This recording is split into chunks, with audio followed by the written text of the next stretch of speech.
Quest Junkies. We've got Quest Junkies in already. How you doing, everybody? Oh gosh, I feel again really unprepared. We do this every week, and every week I come in and I'm like, what are we doing? What am I supposed to say here?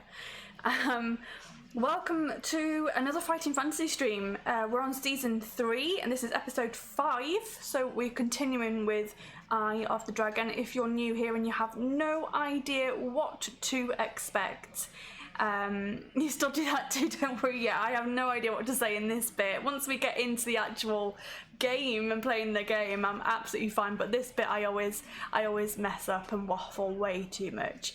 But if you're new here and you have no idea what to expect, there is going to be adventure, there is going to be quests, there's going to be choices to make, dice to roll, monsters to face, treasure to be had, and my favourite part is death. The adventurers will definitely die this season. Everyone so far has died, which has made me very, very happy. So I can definitely guarantee you at least one adventure death. And hopefully we'll have no tech issues or audio issues this week. I really, really, really hope and pray that we haven't got any tech issues or audio issues this week. I do realise that my light keeps flickering though, which is really nice, so it's a great start. So far the audio looks good, I think. Discord, I've actually reset all of my audio settings in Discord and put them back to default, so hopefully that will help as well. But we'll just keep an eye on things. Looks and sounds fine, thank you Quest Junkies. It's just once the guest comes in, who knows what will happen, whether they'll be able to hear me and I'll be able to hear them and vice versa, and all of that good stuff. So yes, if you like all of those things, if you like adventure and dice rolling and choices, oh, Jointy Goblin, thank you so much for the shout out earlier on Twitter as well. That was really kind of you. Everyone's Saturday, my Saturday so far is going well, but I can't believe it's 2:15 here already. Why does that light keep flickering? Okay, we're gonna not worry about it too much. But yeah, so far so good. I was just telling everybody that if they like adventure and dice rolling and choice making and treasure and creatures and all of that good stuff, then they're in the right place, because we're playing Fighting Fantasy, but this is a modified version. So for those of you who don't know, the way this works is that I am going to narrate. That's really annoying me. I am going to narrate whilst my adventurer makes it through the quest, the adventure. There will be multiple lives for them, so they start off with 2 lives. The audience can grant them a bonus life, so they will get multiple goes through. But I've also introduced save points as well. We introduced those way back in season 1. This just means that when the adventurer does die, woohoo, we're getting a raid. When the adventurer does die, they can come back to a previous save point, and that way it just keeps the adventure moving. It keeps the adventure moving for them and for us. Colleen, thank you so much for the raid with your party of 7. Kanak is also in. Hi everyone. Colleen, what were you streaming? What were you up to today? Let's give Colleen a good little shout out there, because it's been a while since I saw Colleen. How is your artwork turning out? Oh my god, a double raid! Kipstar, thank you so much, my love, thank you. The artwork is going slowly. Kipstar raids me. This is the 3rd raid you've given me now, and that's really, really kind of you. Thank you so much. What were you doing today? Were you doing Fighting Fantasy, or were you doing Spiritfarer? Let's give Kipstar a shout out as well. Welcome everybody. No one's missed anything. You were doing Fighting Fantasy today. Which adventure were you playing, my darlings, my darlings? So thank you for if you've come over with those raids. If you like Fighting Fantasy, if you enjoy adventure and all of that good stuff, and some narrating and some adventurer deaths, if you like all of that fun stuff, then you're in the right place. Forest of Doom was actually last season for us. We did Forest of Doom last season. How did you find it? First try at Forest of Doom. You know what, it was one of my favourites, but after doing it for season 2, I've realised just how easy that one is. Forest of Doom is actually quite an easy one. Not easy to win, but definitely easy to sort of get out. So thank you everyone for being here. We are just about to start. I was just letting everybody know what they can expect from the show today if they're first time here. So I was just saying that we have modified it a little bit. I'm going to be narrating, and I do have a guest on every week. I have a different guest on every week who takes on the adventure, and we have multiple lives for them. We have up to 3 lives for them. We have save points along the way just to keep the adventure moving. It was a lot of fun, not much success, but you did leave with 77 gold pieces. Yeah, I think you leave with a lot of gold. You don't necessarily get what you went in for, but you come out with a lot of gold, and yeah. Okay, I think we're just about ready to start. Let me just make sure that my guest is in their seat. Yep, all good to go. Wicked. So I just need to give a couple of shout outs before we start. Obviously, thank you to Ian Livingston for creating this amazing book and for providing the prize for this season, which I'll show you in just a moment. But also the main shout out that I always give every week is to Sirenscapes. All the lovely ambient sounds and music that you hear in the background are courtesy of Sirenscape. I actually do work for Sirenscape, but I've been using their product and their app for years. You can go and try it for free at sirenscape.com. Go and give it a little listen. I think they do fab stuff, and all of the music and ambience that you hear today is custom. So I've made a custom sound set for this adventure. But you're all wondering about this prize, so let me show you what the prize is for this season. Hi guys, I just wanted to show you how cool the prize is for Season 3. Ian Livingston himself has been kind enough to send us a very special limited edition copy of Eye of the Dragon. And if we take a look inside, he's even been kind enough to sign it for us as well. It's so good that I almost don't want to give it away. I want it. I need it. But, of course, I can't keep it. I want my friends to win it. You don't have any friends. No one likes you. Not listening. I mean, the more I think about it, what if no one wins? Maybe if no one wins it, maybe I can keep it. And then it can be my own. My precious. Oh, I hope you enjoyed that. Oh, we've gone ahead. You got a sneak preview of who the guest was. We're not supposed to see the guest just yet. You do love this video, Quest Junkies? Quest Junkies helped me make that, by the way. Kipstar said they used Sirenscape for the first time tonight. Very impressive. If you have any questions at all about how to use it, just let me know. Send me a DM. But yeah, carry on using it. Carry on enjoying it. My favourite sound effect was definitely the victory trumpet. Awesome. Well, I think I've already revealed the guest, so shall we just meet the guest? Spoilers! I went to the wrong scene because I'm such a professional. I went to the wrong scene. What an idiot. Hello, guest. Pro streamer. I do only do this once a week now, so, you know, I come into this and I'm not a pro streamer anymore. I have no idea what I'm doing. Please introduce yourself and I'll give you a shout out. You're excused. Hi, everybody. I'm Ninja Munki. I am a variety streamer from Canada. I have streams on Sunday, Monday, and Wednesdays. If you're ever up and around for those, they're mostly in the afternoon. Anyway, I do random streams. I do music streams, which I've been doing lately, and horror streams on Wednesday nights because it's fun to watch people who get scared or easily get scared. I agree.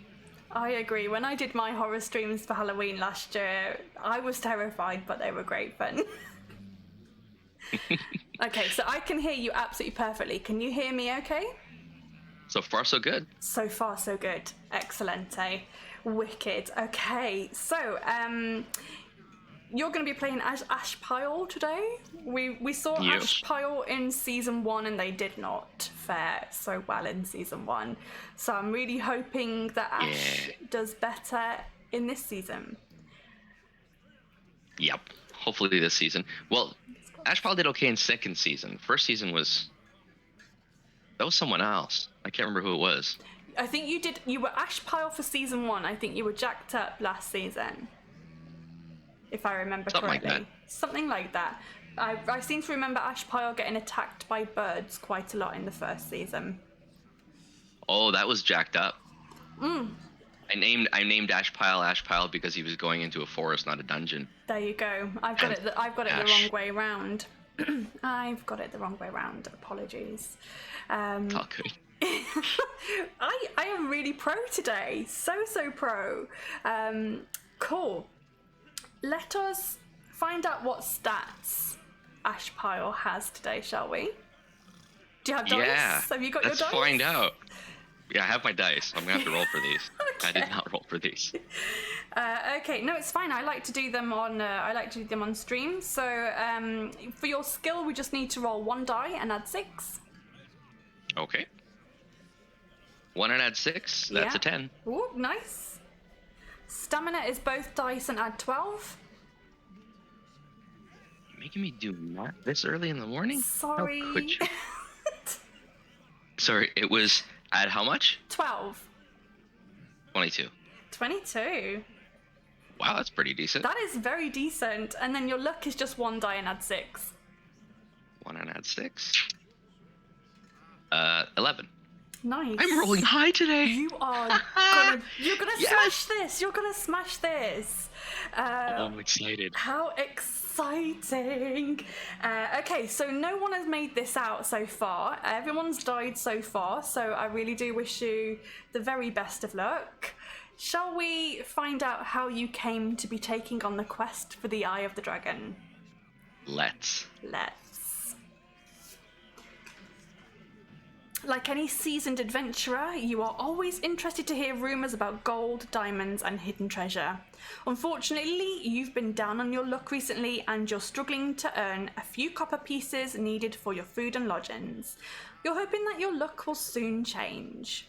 2 days ago, you arrived in Fang, a town notorious for its deadly labyrinth, Death Trap Dungeon. The annual challenge is taking place next month and the town is already buzzing with excitement. You're staying in the damp attic of the Blue Pig Tavern, and you're sharing your room with other travellers and wretches who've fallen on hard times, and so you always sleep with your sword under your pillow. One night a stranger enters the room and slumps down onto the bed opposite you. Lit by the pale moonlight coming through the single window, you see that he is a tall, thick-set man dressed in dark robes that hide all but his eyes. The amount of dirt and dust on his clothes shows that he's travelled far. You're intrigued by the stranger and offer him a drink from your flask, which he accepts I'm intrigued. with a grunt. He introduces himself as Henry Delacour, and he tells you of his recent adventures, how he almost lost his life in search of a legendary item of treasure. Naturally, you're excited to hear about the treasure and you offer him another drink in the hope of gaining some more information. He goes on to tell you of his 5-year search for a meter-high gold dragon with jeweled eyes. He describes in detail how he finally found the underground labyrinth that led to the golden dragon. He tells you of all the monsters he killed in the labyrinth to reach that dragon, and how he even entered the room in which it had been hidden for years. He smiles as he recalls the pleasure of first sighting the dragon, but tells of how angry he became when he noticed that the jeweled eyes were missing. He had been told that without the eyes, the dragon could not even be touched, as to do so would mean instant death. He was not sure if this was true or not, but he did not dare find out for himself. He left the room without touching the dragon and began to search the labyrinth in the hope of finding the 2 emerald eyes. The search almost cost him his life when he entered a cave and was attacked by a 2-headed troll, some 3 meters tall. Having survived the battle, he decided to give up his quest, as gold was of no use to a dead man. You tell him that you're an adventurer just like himself, and that you would dearly like to finish his quest. You tell him where the labyrinth is located, and you ask him to tell you.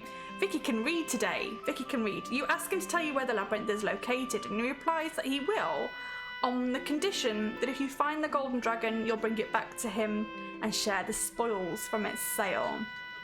I promise you it's worth more than all the gold in Death Trap Dungeon, so there'll be plenty of wealth for the both of us, he says convincingly. At a guess, I would say it's worth 335,000 gold pieces. You assure him that if you succeed, you will definitely return. In that case, you won't mind drinking this. And he says that gleefully whilst holding a small glass bottle of purple liquid. You ask him what it is, and he tells you that it's a slow-acting poison, and unless you return to him for the antidote within 14 days, you will die. You snatch the bottle from him, stare at him coldly, and you drink the liquid in one gulp. He then produces a map that shows the way through Darkwood Forest to a woodcutter's hut. Inside there are stairs leading down a trapdoor. Down from a trapdoor to an underground labyrinth. At that point the map ends, although he warned you that the passageways are inhabited by violent, evil people and fearsome creatures. He then lies down on his bed and goes to sleep exhausted. You try to sleep yourself, but you're restless, and you can think only about the dangerous adventure that awaits you. In the morning, the mysterious stranger hands you a small leather pouch. Inside, you find a large emerald, cut into the shape of an eye. I found one. I hope that you will be able to find the other. Here, take it. Without it, you will fail. I'll wait here for you, but remember 2 things. 1 is that you have 14 days to return and no more. 2, you must find the matching emerald to the one I gave you and place both in the eye sockets before you touch the dragon itself, he says very seriously. Before setting off for Darkwood Forest, you fill your backpack with provisions. You have 10 provisions. Provisions? Yeah, provisions. And you can eat those at any time as long as you're not in battle, and they'll restore 4 stamina. Cool. You put the leather pouch with the eye in it and 10 gold pieces into your pocket. So you have 10 gold pieces as well. And an emerald eye. And you say goodbye to Henry Delacour. Good luck, he says, you'll need it. And then the huge balding man extends his hand and doesn't so much shake yours as crush it. His icy blue eyes stare out from his chubby face, watching you carefully. Although he's smiling, there's something in his eyes that makes you feel uncomfortable and unwilling to trust him. But it's too late now. You set off and you look back only once to see him leaning against the doorway of the Blue Pig Tavern. Is there a golden dragon? Are you being slowly poisoned? What is it about Henry Delacour that makes you feel so ill at ease? No doubt all of these questions will be answered in the coming days. My light keeps flickering and it's annoying me, so I'm just going to turn it up. Makes sense. Turn it up. Let's turn it up. Just crank it up all the way. Crank it up. Are we ready for this? Look, this is what happens if I crank it up all the way. That's quite scary. Oh, that's really hot. Yeah, that's so Like, sexy. Wow. Hot as in hot lights. But Wow. That's a good look, don't you think? A really good look for me. Fantastic. Okay, the 3-day trek across the pagan plains to Darkwood Forest is exhausting, and it passes without incident apart from an attack by 2 wild dogs that you quickly dispatch with your sword. The most memorable sight of the journey is the view to the east of Firetop Mountain, with its distinctive red peaks rising sharply up to the sky. You pass by the dwarven village of Stonebridge, across Red River, and finally enter Darkwood Forest. You follow the map through the foreboding forest, and finally arrive at a woodcutter's hut, nearly 5 days after leaving Henry Delacour at the Blue Pig Tavern in Fang. Despite feeling tired and hungry, seeing the woodcutter's hut is a real boost to your spirits. The small hut is made of oak, and its front door is open. You poke your head through the doorway and shout hello, in the hopes of seeing the woodcutter. But the piles of dirt and debris on the floor tell you that he's long gone. In the far corner of the hut you see a wood-burning stove, and underneath a dirty rug, a trapdoor. You lift it up and you see wooden steps leading down into the gloom below. I'm going to start the timer, so you guys will have noticed 2 things on the screen there. A timer at the very bottom, which is going to time the run and also keep track of the save points for us. There's also 2 hearts underneath Ninja Monkey there. He's got 2 lives, which means 2 attempts to go through the dungeon. The audience can grant him a 3rd if they wish. But for now, let us decide. Are you going to search the hut first or head straight down the stairs? Let's search the hut. Let's search the hut. That's page 311, and you can write that down if you want to.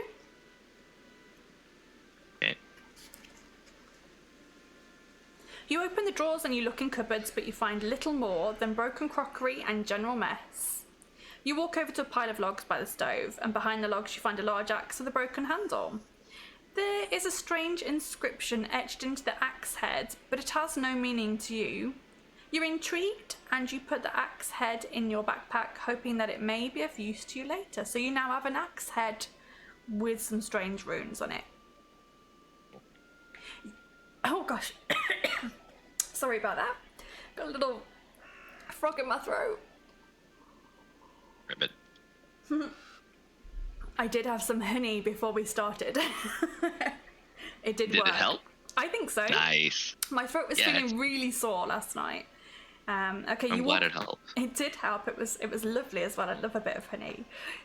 You walk over to the trapdoor and you walk down the stairs to page 69.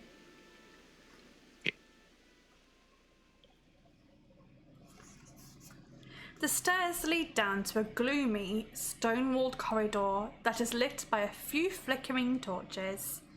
In the dim light, you can just see that there's thick slime dripping down the walls.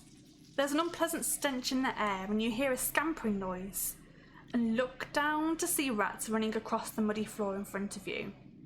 Ahead, the corridor splits at a junction. Would you like to go left or right? Yeah, I'm still gonna be predictable on this one. I'm always gonna go right first. Right first, page 88. Go west. That's the thing, it's left or right, it's not west or east this time, which kind of ruins it. Is it gonna always be? No. It's always gonna be It does kind of ruin it. I know, there's gonna be right and left in this season, not west or east. It does Easy ruin enough to change. it. Go left. Go left.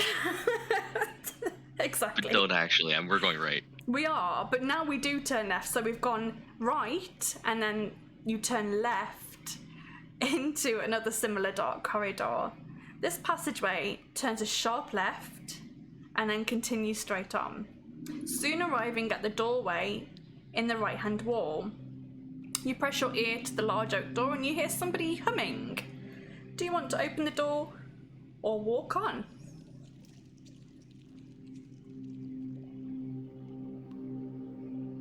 I'm a curious little monkey. You're Let's go find out who's humming. Okay. Yeah. 119. Oh crap. She's singing. 119. Oh no. Phoenix Iwaki, how you doing? It's very strange to have you in my stream because you're usually streaming at this time right now. So thank you for popping in. The door opens and you're surprised to see what looks to be a small art gallery. The walls are almost totally covered with paintings of animals and birds. In the middle of the room, an old man is busily painting a picture of a wolf on a large canvas, and he is oblivious to the fact that you've come in. He just stands there humming happily to himself while he works away. Do you want to talk to the artist? If you think of it as a danger, you can attack him, or you can leave him alone and return to the corridor. Leave him be. He's just painting. He's just painting. I mean, there's no way to like clear my throat and make my presence known. And be like, I like your artwork. Yeah, you can talk to him if you want to. You can talk to him, attack him, or leave him alone. Let's talk to him. Let's talk to him. Okay. 196. 196.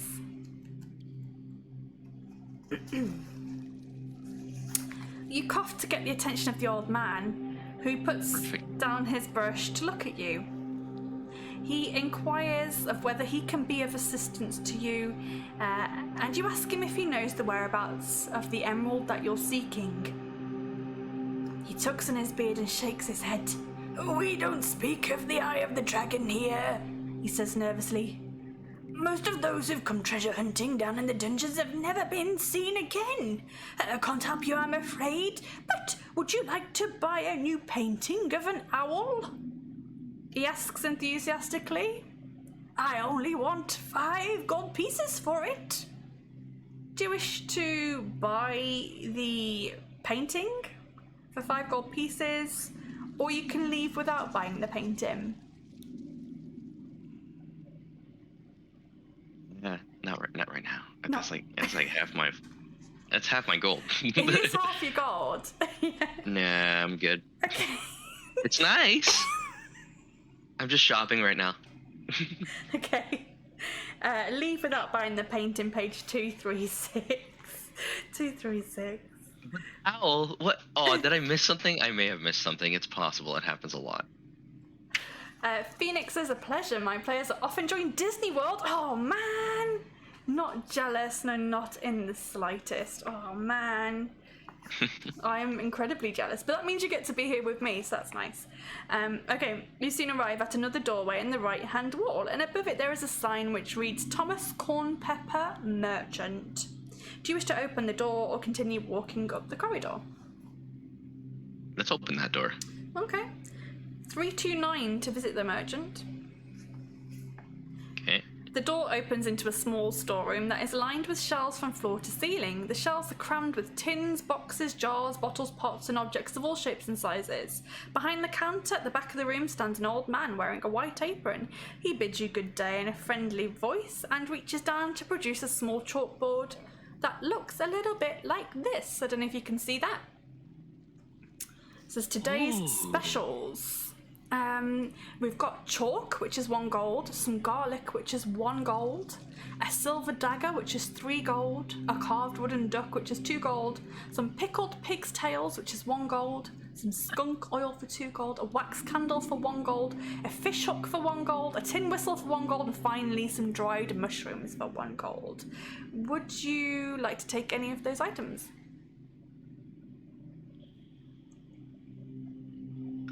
No. Phoenix, I was thinking the same thing. I should have gone with my gut and just bought it. Hair stats maxed out. I got a haircut. Heck yeah. I mean, that is assuming that Case is on about my hair and not your hair. Mine is starting to max out in that it's growing way past where I intended it. How about a piece of garlic? Okay. Yeah. 1 gold, please. Says Mr. Uno Cornpepper. gold. Uno gold. And that gives me garlic, and I'm gonna need probably a silver dagger. So that's 3 gold. Mm-hmm.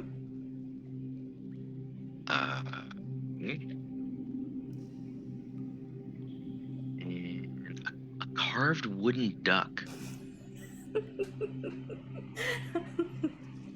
Are we going to be testing to see if someone's a witch at some point? I don't know. See if she weighs as much as a duck. She's made of wood. Pickled pig's tails? Skunk oil? Skunk oil. Why is that standing out to me? Skunk oil. Let's buy that. Okay. 2 gold. 2 gold, please. I have... Amazon, if you're watching, you know I have weird purchasing habits. Nothing makes sense. Jaunty Goblin, you like the blackboard, do you? Yeah, I tried to give everyone a visual. I will show you the picture in the book once Ninja Monkey's done shopping. I'll show you the picture in the book because it's pretty cool. Really? I'm excited. I mean, I agree. I like the blackboard too. This is cool. Mm-hmm. What do I have left? 4. A fish hook. A fish hook? Okay. Yep.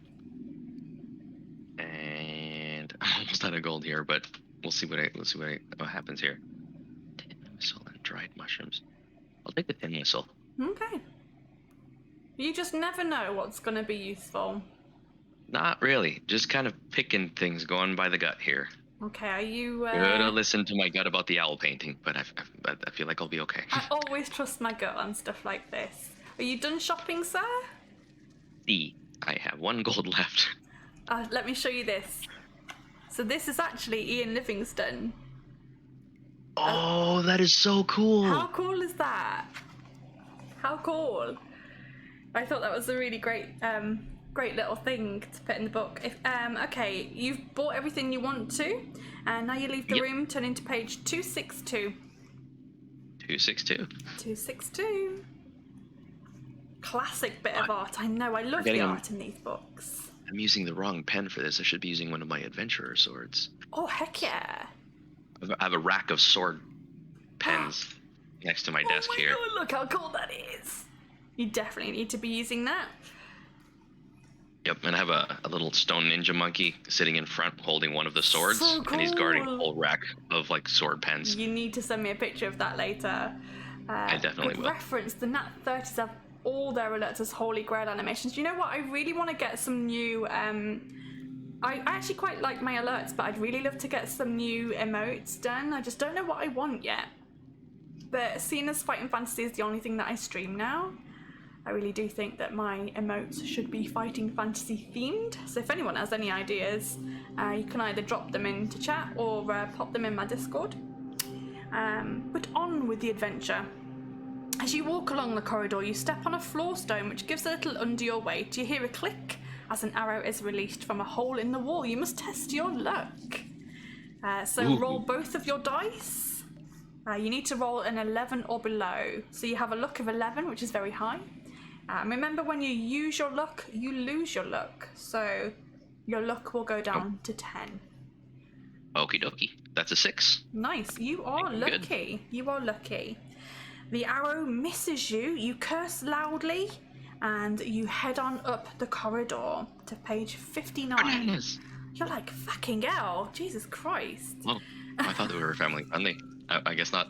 I deliberately said bananas because No, we're fine. We're fine. It was family friendly last week. I might still have that. Have I still got that? I have. I've still got that. I just remember seeing that.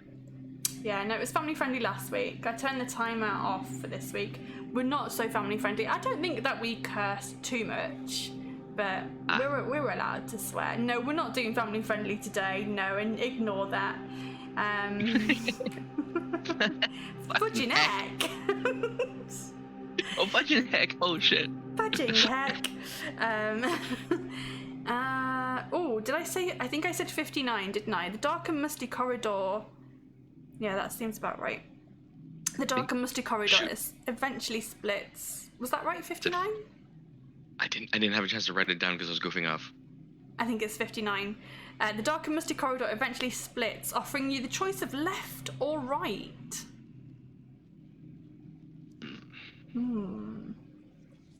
Let's go left this time. Let's go left. Go left!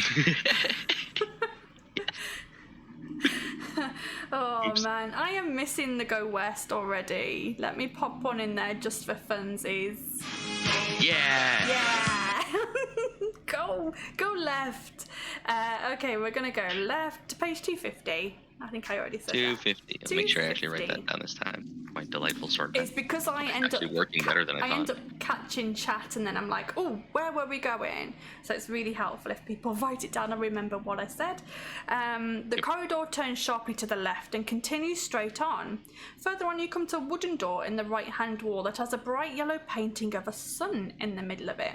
You listen at the door and hear nothing. Would you like to go in or continue walking on up the corridor? Well, I don't hear anything. Let's go in and see what's in there. Sure. Okay, 176. 176. You enter a room that is painted white, which contains white furniture and objects. In a corner of the room, standing on a white marble column, you see a cat made of white porcelain, and it has jeweled eyes. Would you like to take a closer look, or leave the room straight away? Take a closer look. Sure, why not? 383. Said the curious monkey. As you look at the cat, its eyes start to sparkle brightly. You become mesmerized by the sparkling eyes, and you're unable to look away. A terrible pain grips your head. It becomes so unbearable that you pass out, lose 2 stamina points. It's my cat? Trixie, what are you doing in the book? You become mesmerized. You lose 2 stamina points. I passed out and went to where? And I lose 2 stamina points? You just lose 2 stamina. Oh, okay. When you wake up, sometime later, you see that the cat has completely turned to dust. You're nursing a thumping headache, but you manage to leave the room and go to page 204. 204. Yep. Okay. Striding on up the corridor, you see a dilapidated wooden door in the left-hand wall. Do you want to step through the doorway or carry on walking? Let's go check it out. Let's go check it out. Page 64. 64? Mm-hmm. Wake up in hell. I think you're thinking of your own streams, Phoenix. This room is a disused torture chamber. How dare it be disused? How dare it? It should be in constant use. An Iron Maiden lies open on the floor, and in the far corner you see a wooden rack. An old blood-stained instruments of pain litter the ground. A strong musty smell fills the still air, making you feel a little bit queasy. Almost hidden by a pile of change, you see an old iron chest. Do you want to open the chest or leave the chamber? Finding random chests in dungeons. Yeah, you just can't find the torturers these days. It's a dying Maybe we left art something form. interesting behind. Let's go find out. Let's go find out. Yeah. 131. Let's open the chest. 131. Why not? Why not? The chest lid is very heavy and you struggle to lift it, but inside you find 5 gold pieces. Hey! Oh, dang, I should have bought that painting. I would have got my money back at some point. You find more, so you've got 5 gold pieces, a small silver box. Ooh, a silver box. Yeah, and a strange bronze-handled dagger with a blade made of opaque crystal. Would you like to take any of those items? It was a silver box and a dagger? Yeah, a strange bronze dagger, you said? bronze-handled dagger with a blade made of opaque crystal. Guess I'll take them both. You take what you want and you leave the chamber, and you continue on up the corridor to page 317. 317. Here we go. I can't wait to see how you die. Oh, God. It'll be opening something random. For sure. Ahead you see that the corridor leads to a narrow bridge, which spans a deep pit. A rope ladder tied to the bridge descends into the dark depths of the pit below. Do you want to walk over the bridge and carry on up the corridor, or chance it by climbing down the rope ladder into the pit?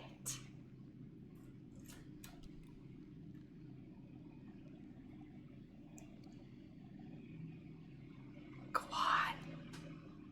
Ooh. I'm imagining myself climbing down the rope ladder and then it's snapping and me just ending up in the bottom of the pit. I'm also imagining myself walking across the bridge and it's snapping and me ending up in the bottom of this pit. So it's really just, yeah, how do you want to end up at the bottom of the pit? By the rope ladder. She chose down. She chose down. We're gonna chance it by climbing down the rope ladder to page 362. Let's do it. Let's go. So happy. Can't wait to see you die. Did you, if anyone remembers what happened when Chibi died, I was like, death, death, death, death, death, death, death. I did a little dance. Oh, goodness. What page are we on? We're on 362. Okay. It takes quite a long time to reach the bottom of the pit. It's almost pitch black and you can hardly see anything at all. As your eyes adjust to the gloom, you hear some shuffling sounds coming from right in front of you. Slowly, a vile undead creature lumbers towards you.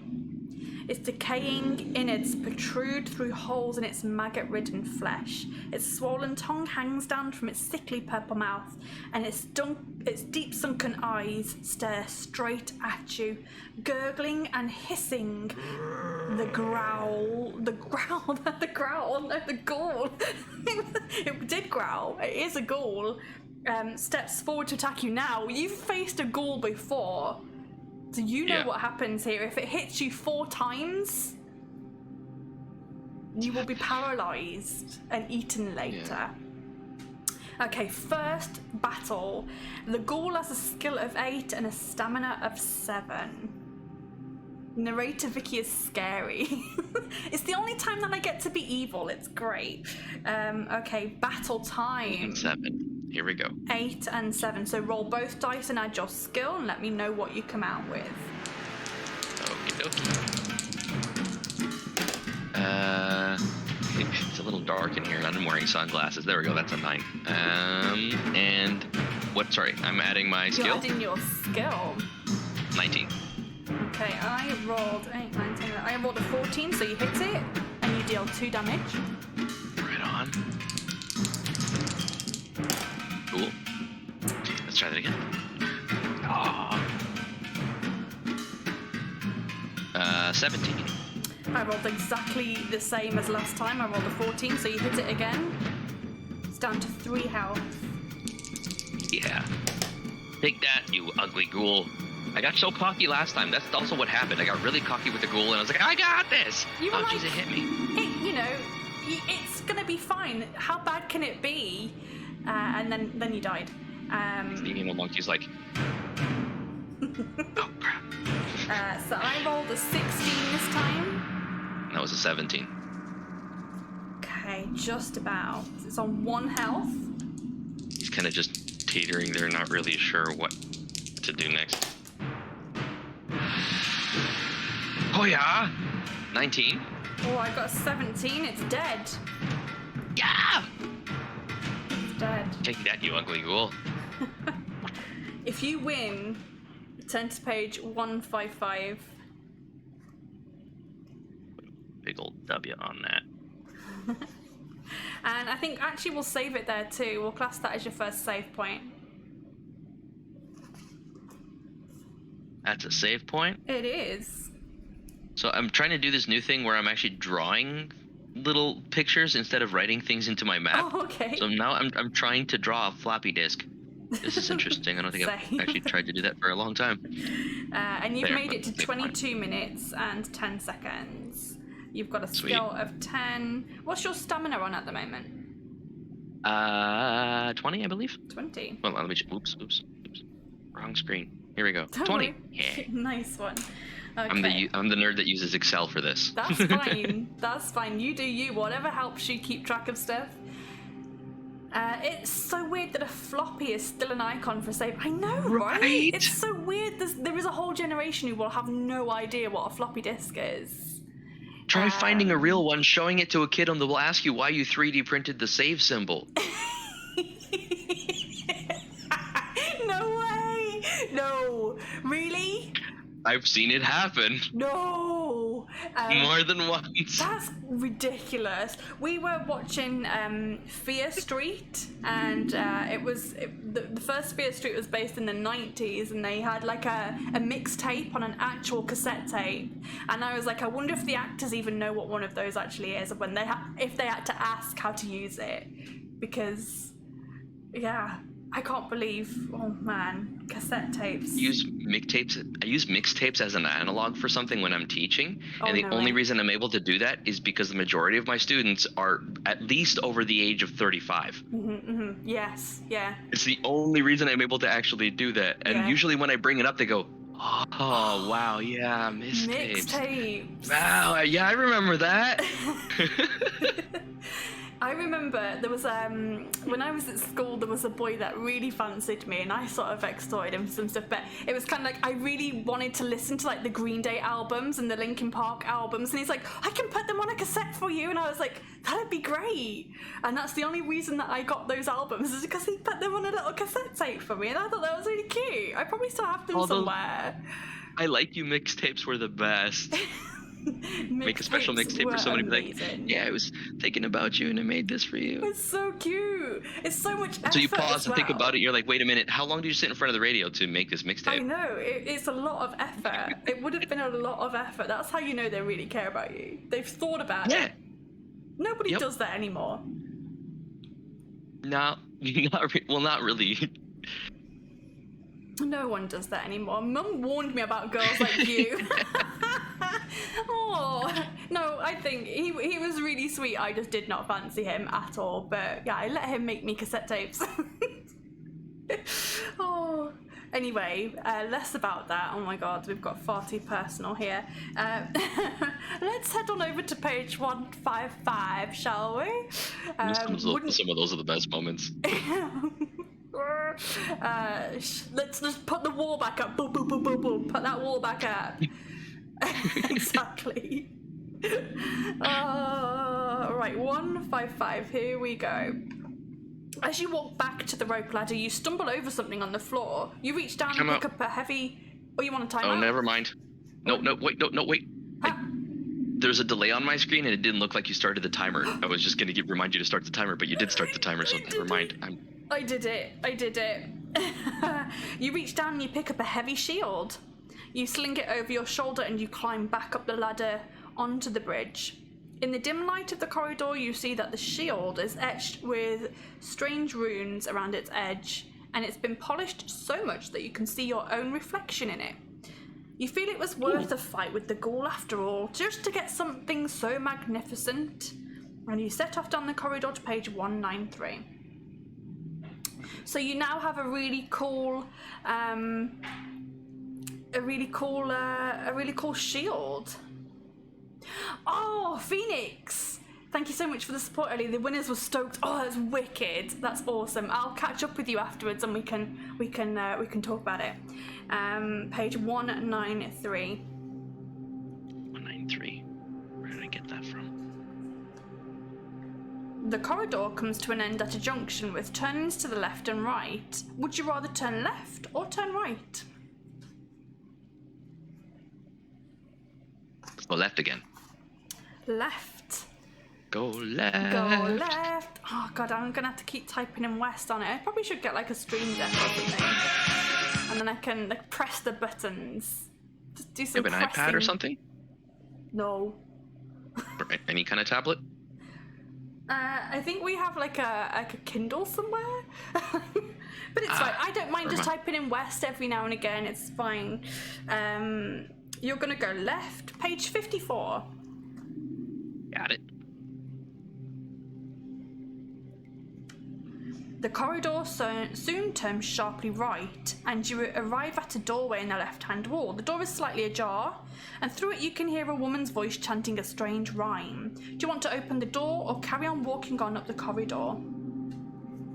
I'm just gonna keep going. 323. 323. Yep.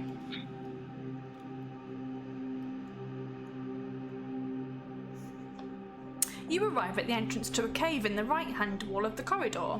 You peer in and you see a stone table and 4 chairs. A burning candle housed in a large skull is giving off a dim and eerie light. Asleep in one of the chairs and snoring loudly, you see the large bulk of an ogre.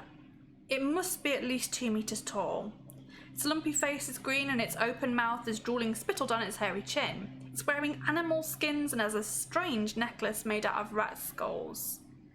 A large wooden club leans against the chair, and on the back of which hangs an old leather bag. Do you want to creep into the room to take the bag, or carry on walking up the corridor? The bag. The bag. Let's take the bag. You are a curious monkey. Take the I'm bag. curious. 274.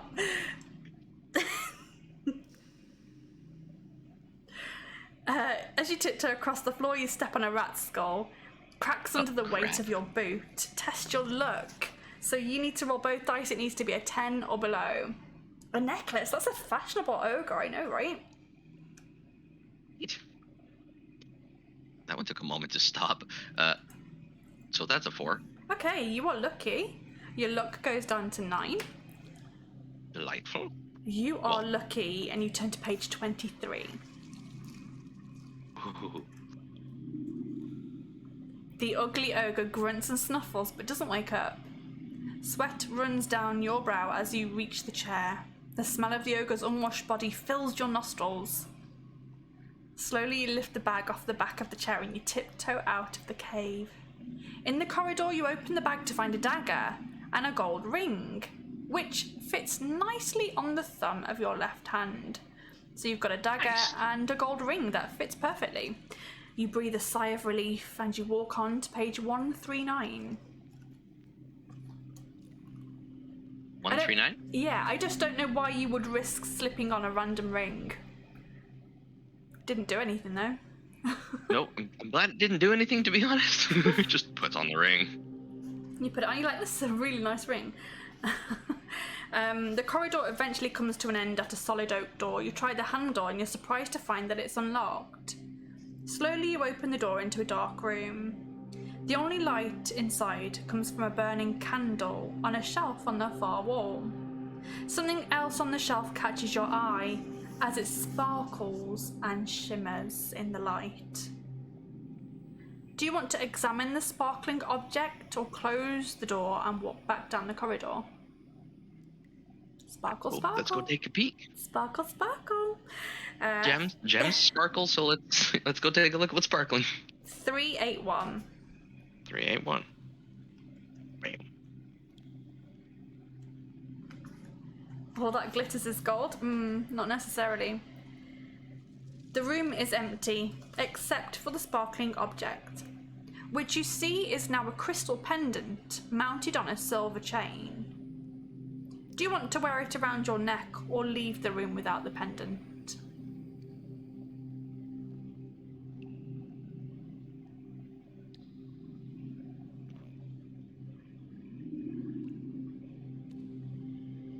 It's talking about how silly it is to just put on random jewelry in a dungeon. Yeah. And I really want to put that necklace on. Okay. You gonna do it? Yeah. Yeah. Put it around your neck, page 239. 239. The pendant feels warm against your skin and it also gives off a faint green glow. Do you want to take it off and leave the room, or do you want to leave it on? It's warm and it's glowing green, but it's given you the option to take it off if you want to. I'm gonna take it off. You're gonna take it off? Okay. Yeah. I got 3. scared. It's glowing and it feels warm. I don't like it. Oh no. You take it off, you leave the room, and you walk back down the corridor to page 365.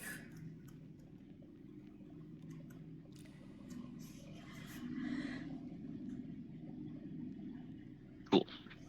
Oh, as soon as the door shuts behind you, you hear the sound of metal grating against stone. Suddenly, the floor opens up beneath your feet and the corridor section you're standing on collapses. You slide feet first down a dark stone chute and you're unable to stop yourself from falling to the bottom. You must test your luck. Roll both dice. It needs to be a 9 or below. I'm like frozen in place. What do I do? 6. We're good. You are lucky. Your luck now goes down to 8. Keep using up my luck here. Turn to page 105. Okie dokie. See what happens. Scratched, bruised, and battered, you land with a thump at the bottom of a dark pit. There's no time to recover, as a giant spider scurries out of a dark recess on its long, hairy legs, intent on feasting on your corpse. You're trapped, and you must fight the giant spider, which has a skill of 7 and a stamina of 8. Oh dear. Oh dear. Suddenly I'm Samwise Gamgee. Sorry, what was it at? It has a skill of 7 and a stamina of 8. Okay, well. I'm gonna take a couple of mighty swings at this thing, I hope. 16. I got a 14, so you hit it. Right. Woohoo!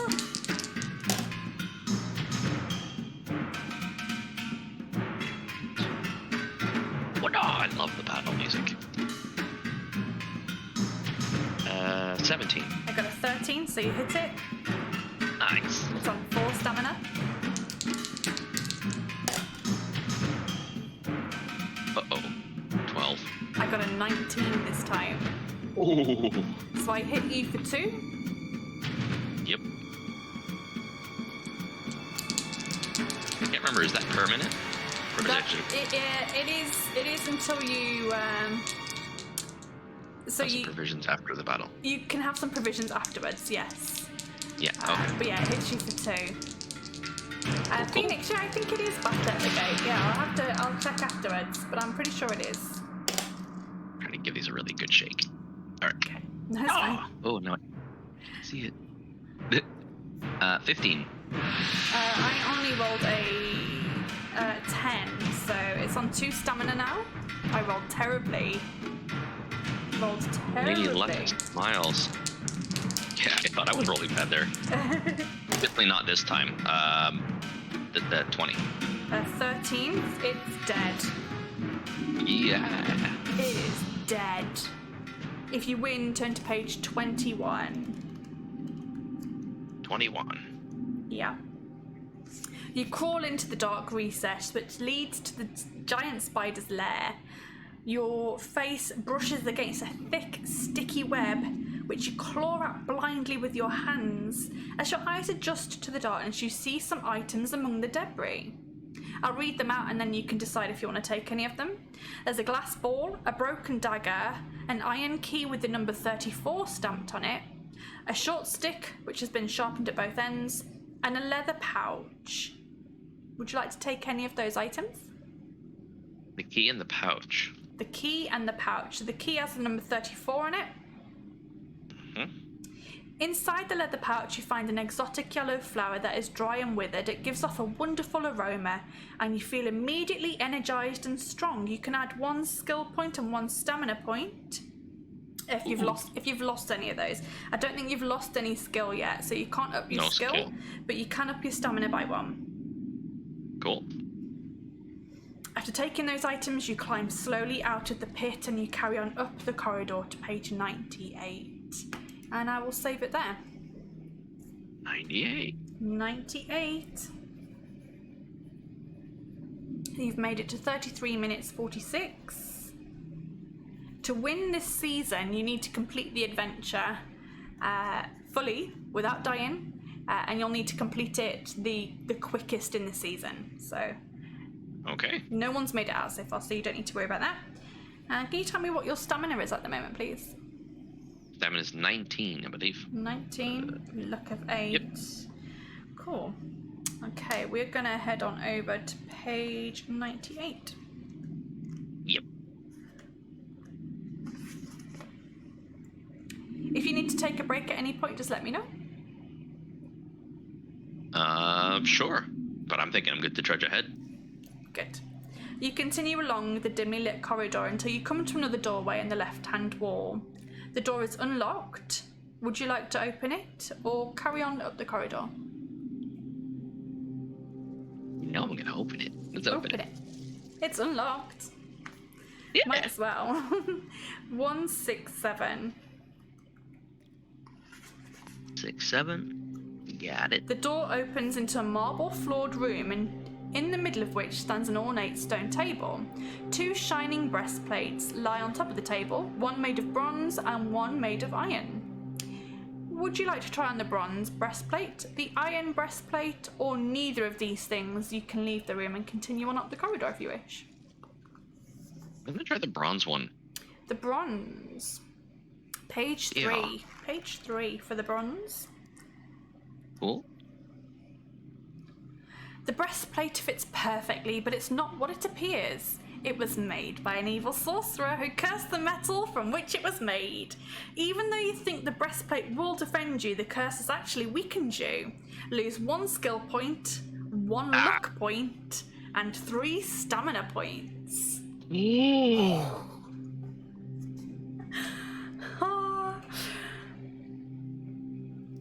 And 1 luck? What a jerk. Yeah, lose 1 skill, 1 luck, and 3 stamina points. At this part, I think I'm gonna eat a provision. Oh yeah? Yeah, I'm just gonna recover some of that, I think. Okay. I think that I should put my stamina back up to 20. I think that is very wise. Yeah. It was starting to drop to a point where I was getting uncomfortable with it. Turn to page 151. 151. Now back in the corridor, you arrive at another doorway in the left-hand wall. You press your ear against the wooden door, and you hear the sound of a woman's voice crying for help. Would you like to enter the room, or ignore the cries for help and walk on?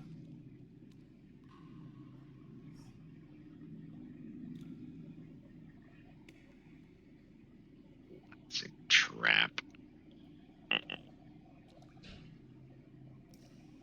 Welcome in, Leo. I don't feel bad if it's actually someone who needs help. Well, No. it's every man for themselves in this dungeon, isn't it? Leo, welcome in. It's Ninja and Vicky together. Yes, it is today. Yeah. Hi, Leo. I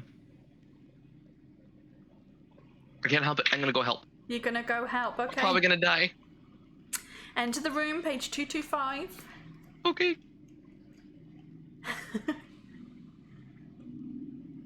You walk into a large room that, much to your surprise, is crammed full of lavish furniture and furnishings. There are ornately carved tables and chairs, beautiful paintings and vases, and embroidered drapes and curtains. But at the back of the room, you're shocked to see a beautiful young woman locked inside an iron cage. She seems unafraid of you and smiles coyly. Do you want to rescue her or leave the room immediately? Leaving. It's a trap. Leaving. It's definitely a trap. I'm turning around. She smiled at me. No. She's like, oh, I'm outta here. Oh, help me. And then like, hi. Oh, hi. Oh, hi. No. No. My mama warned me about girls like you. I'm out of here.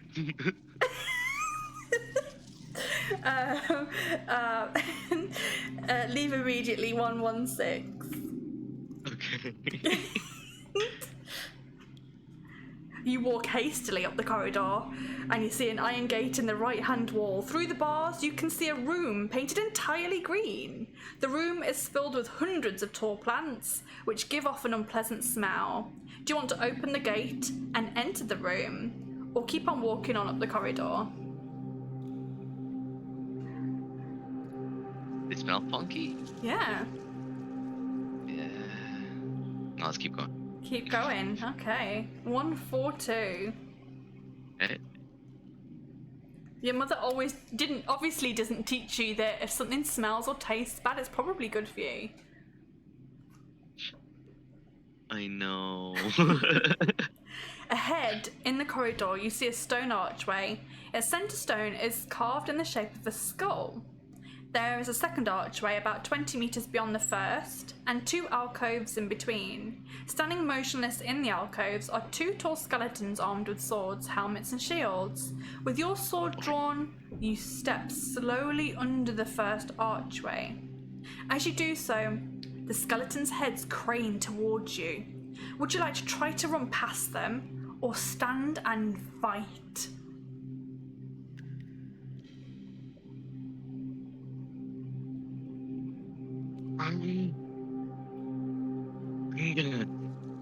I'm gonna run. Run! 403. Run past them.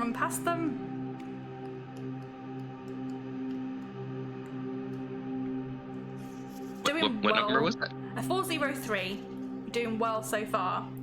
As you run past the skeletons, they both take a swipe at you with their swords. You must test your luck. You've got a luck of 8. So you need to roll an 8 or below. Every time you say that, I hear the voice from Mortal Kombat. Test your luck. Test your luck. Oh, son of a monkeys. It was 8. Oh, that's fine. You got an 8 Oh, it was or 8 below. or less. 8 or less. Yeah, okay. You are just lucky. Woof. Not anymore next time. 246. 246. Black Hawk Tabletop Gaming, thank you so much for your follow. What did I say? It was 246. Yep. Here we go. Thanks for the follow, my lovely. You're too quick for the skeletons, and their swords slice through the air and fail to hit you. Without looking behind you, you run through the second alcove and on down the corridor to page 134. Yes, thank you for the sub. In the left-hand wall of the corridor, you see a door which has been painted red. You hear laughter coming from the other side. It sounds like a man chuckling to himself. Do you wish to open the door or walk on? More evil laughter. I'm moving. I'm continuing. You continuing? Okay. There's some guy laughing to himself in a room. That's never a good sign. Walk And I don't on. think they have Zoom. Page 65. You walk along the corridor and soon arrive at a T-junction. On the stone floor, you see chalk arrows leading up the corridor to your right. Do you want to follow the arrows to the right or turn left?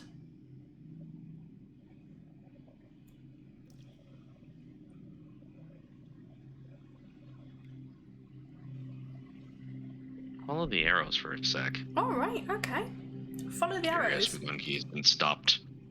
Ooh, somebody drew something. 387. But that means there's someone else here who's drawing them. That's scary. Yeah. 387. Doing very, very well so far. You follow the arrows around the left-hand bend in the corridor until you reach another junction. The arrows lead down the corridor to the right. Looking to your left, you see that the corridor ends at a cavern with a sunken floor full of sand.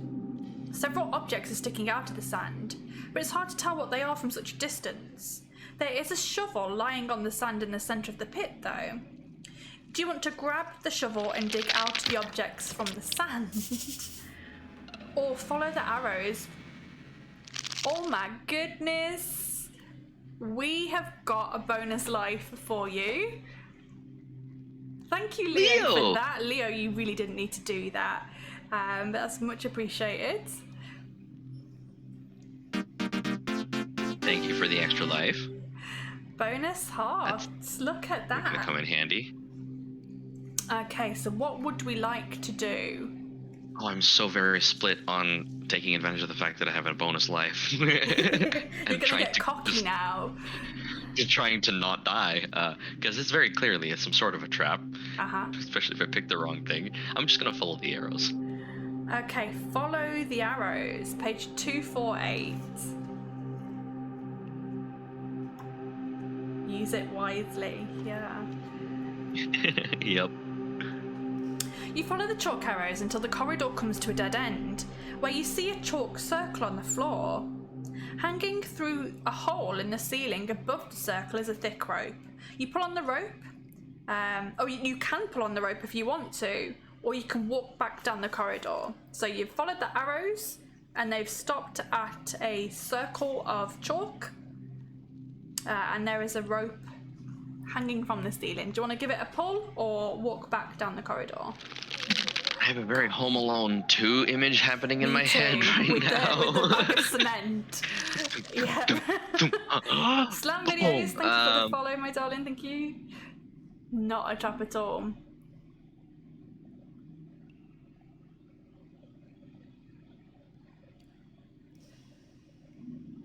I'm pulling it. Pulling it, okay. Page 350. Curious Monkey's like, well, I followed the arrows. Now what?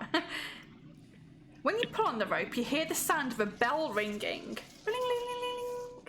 It's not very loud, but loud enough to alert anybody above of your presence. Looking up at the hole in the ceiling, you think you could just about squeeze yourself through it if you were to climb up the rope. Do you want to climb up the rope, knowing that everyone above you has been alerted to your presence? Or would you rather walk back? They'll hear me? They'll know you're coming. Yeah. Or you can walk back down the corridor. To climb up or walk back down the corridor.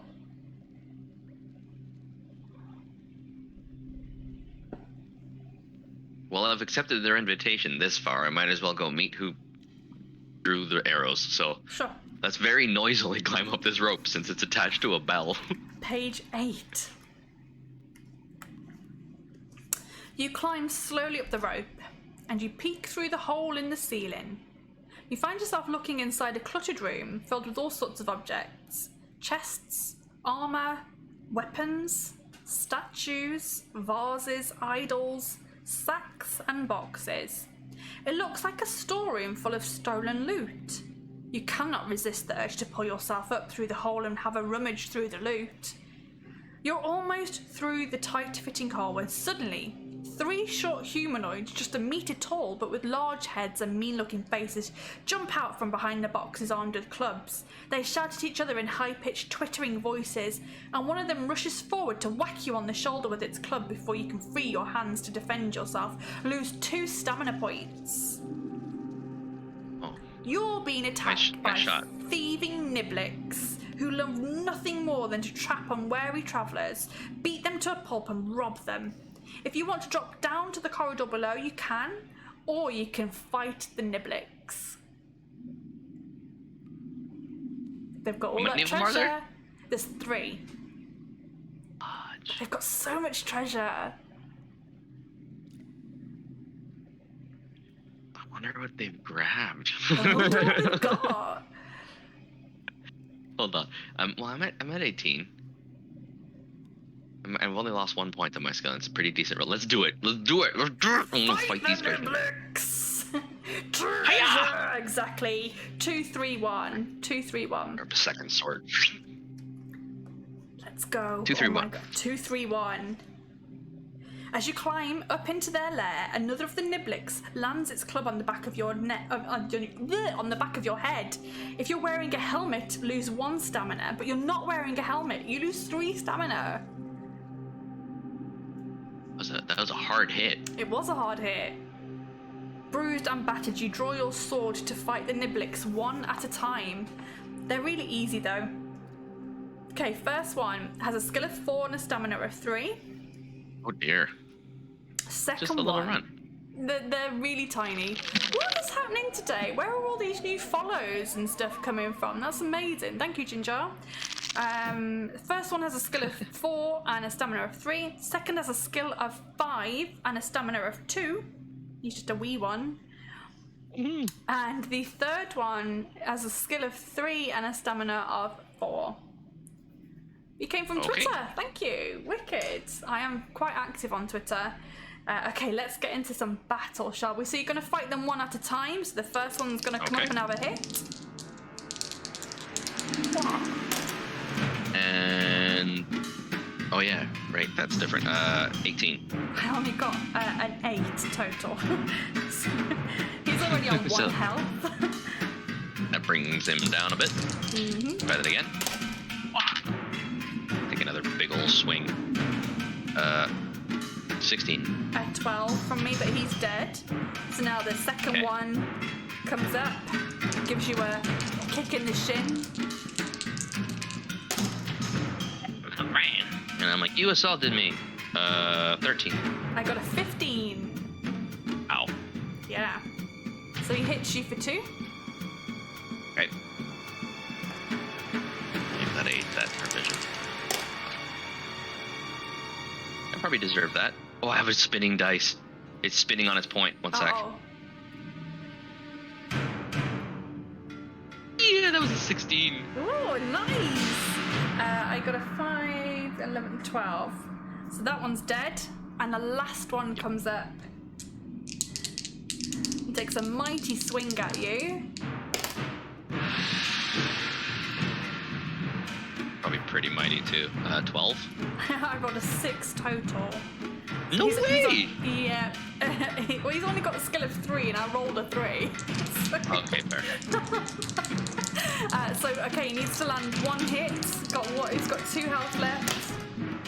Oh, nice. I'm probably gonna land that 18. Oh, I got a 15, which was a mighty. That's the most he could have rolled. But yeah, Took a big old swing. Yeah, he's dead. He's dead. Just rears up and just comes at me screaming bloody murder. Okay, if you win, turn to page 295, and we're gonna save it there. So you said 295? 295. Right. You've made it to 50 minutes, 12 seconds. Oh yeah, I'm using my actual Fighting Fantasy dice today. So if you haven't seen these yet, let me show you. Don't know if it'll show up properly, but I'm using these ones that have got the Fighting Fantasy logo on them. So cool. Yeah, I got those when I pre-ordered Crystal of Storms, which I actually haven't played all the way through yet. But yeah, I was like, I'll use these today. They're rolling okay. Can you let me know what skill you've got at the moment, please? Skill, I believe, is 9. 9. You've got 7 luck. How many provisions have you got left? 9. 9. Sweet. I'd like to eat one right now. Cool. What's your stamina on at the moment? Stamina is 13. 13. Okay, yeah, you probably want to eat. Yeah. I can eat more than one at once? Yeah, you can eat as many as you want at once in this one, yes. Thank you for those bits. That's really kind of you. Thank you. I'll eat Ginger, 2 then. I am assuming that you're a Fighting Fantasy fan as well. So just to let you know, we do this every week on a Saturday. I have a new guest every week. And this season we're doing the Eye of the Dragon.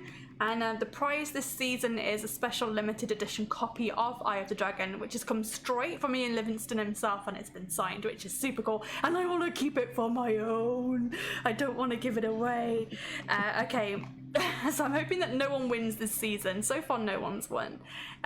So we're on episode 5 of a 12-episode season. Yeah, so this is season 3. So actually, this is a good time for me to promote my YouTube. I always forget to do this and I always feel really cheeky, but if you do like what I do, there's loads more episodes to watch over on YouTube, and we've done 2 seasonal specials as well. Do I have a Discord? Yes, I do. I'm very fussy about who I let in. I'm very shy about my Discord. But let me see, have I got a link in here? You can join the Discord. Subscribers and trusted members of the community. I was very shy about having a Discord for a very long time, and I'm still a bit weird about it, but you know, I'm just gonna move on. The awkward. Yeah, just move on. I gotcha. I understand it too. You just can never be too careful with Discord, can you at all? It is. Or any It community. is a little bit weird sometimes. Yeah, it is. I'm just like, yeah. Anyway, moving on. We've fought the Niblix. Let's see what treasure they've got. Okay. Turn to page 295. Let's go. See what treasure they've got. I'm not sure if you caught that, but I ate 2 provisions, so I'm You down to ate 7 2? provisions, and I'm up to 21 stamina. Very nice. Very nice Yeah. indeed. The Niblix lair is a veritable treasure trove. You find some bread and apples in the sacks, which you eat quickly, and you add 2 stamina points. Can I go above my initial roll? No. So I'm back up to 22 now. Yeah. I think it was at 22 when I started, yeah. Yeah, it was, yeah. So you've maxed yourself out. So actually those bread and apples would just make you overfull. Next, you examine some armor and weapons, and you help yourself to a fine bronze shield, and you can add 1 skill point, which takes you back up to 10. Nice. Most of the swords are no better than the ones you own, but a black sword with a large ruby set in the handle catches your eye. One of the chests contains a rolled up scroll, and one of the vases contains a copper key with the number 192 stamped on it. The only other thing of real interest is an old painting of a dragon. After placing the key in your pocket, you decide what to do next. Do you want to pick up the sword, read the scroll, or examine the painting of the dragon?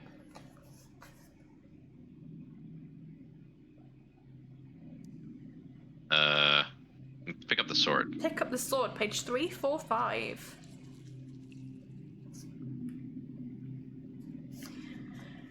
This sword was made hundreds of years ago by an evil necromancer by the name of Razak. It is a cursed sword and can only be used by evil wizards who have the power to control it. As soon as you touch the handle of the sword, it starts to move of its own accord. Even though you're holding on tightly to the handle, the blade starts to move towards your throat. Beads of sweat roll down your forehead as you strain to keep the tip of the sword from piercing your flesh.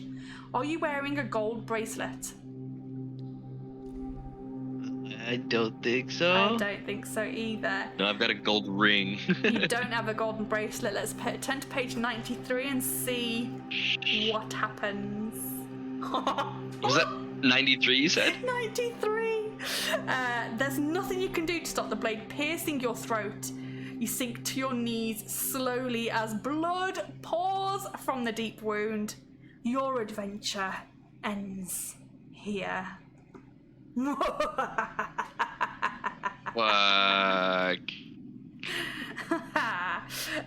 But you do have your bonus life.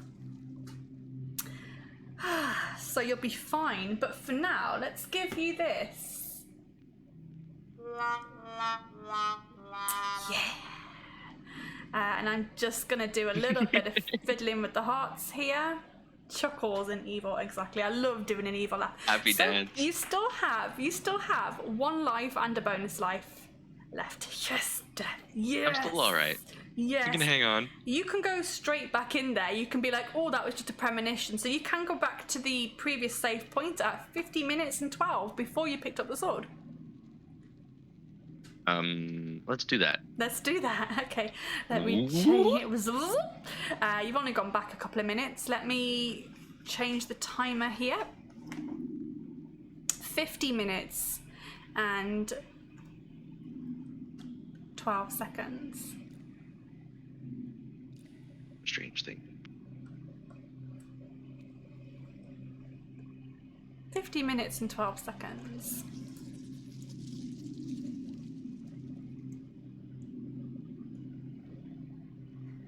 There it is. There it is. And we're going to go back to page 295 before you picked up the sword.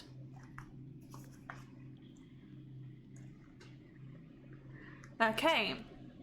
The Niblick's lair is a veritable treasure trove. You find some bread and apples in the sacks, which you can eat if you want to, but you've already gone above your max stamina. I can't say stamina. I always say stamina. I'm an idiot. Next, you examine the armour and weapons and help yourself to find bronze shield. You add 1 skill point, so you're back up to 10. Most of the swords are no better than you own, but a black sword with a large ruby set in the handle catches your eye, and you feel for some reason that you probably shouldn't touch it. There's a chest which contains a rolled up scroll, and in one of the vases contains a copper key with the number 192 stamped on it. The only other thing of real interest is an old painting of a dragon. You place the key in your pocket and you decide what to do. You can pick up the black sword, read the scroll, or examine the painting. Salted caramel peanut brittle. Oh, that sounds so good. Yum. 1 more stamina. Let's pick up the sword. I'm totally kidding. You just scroll. You're like, wait, what? You got me. I was like, are you just messing with me now? You're gonna read the scroll, page 86. Okay. Talking of brittle, the scroll is ancient and brittle. You unroll it slowly as you fear it might crumble into small pieces. The once white paper is now dark amber with age, and the ink has faded badly. In large ancient script, you read the words "hole in the wall." Underneath this heading, you read the secret of a magic spell that will allow you to make a hole in a wall by saying the words "Azang, Bazang, Zang." You whisper the words to yourself so that you remember them, and as you do so, the scroll crumbles into dust. Its secret gone forever. But you must remember the spell, and one day it might save your life. Okay. Azang bazang zang. Now you can examine the painting if you want to, or you can climb back down the rope and walk back down the corridor. Let's take a look at the painting. Sure, let's take a Because look. why not? Why not? Page 184. Okay. The painting is of a red dragon asleep in its cavern lair, surrounded by thousands of gold pieces and its items of treasure. You can hardly believe your eyes when one of the dragon's eyes flicks open. Its tail swishes from side to side. Instinctively, you drop the painting on the floor and you draw your sword as the dragon takes on a 3-dimensional shape and expands out of the painting. Smoke shoots out of its nostrils as it flaps its wings as if to prepare for flight. Even though it's only a meter in length, the dragon's fiery breath and sharp talons cause a lot of damage. You must fight a red dragon. It has a skill of 6 and a stamina of 6. Dear. Okay. Okay. Hello, dragon. Hello!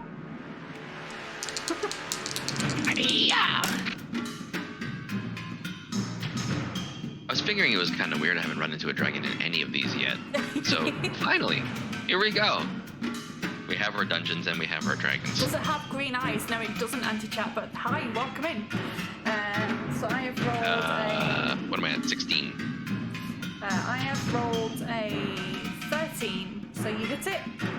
Hey! Feeling kind of confident here. This is good. I give the dragon a smacker. 15. I got a 13 again. Ah.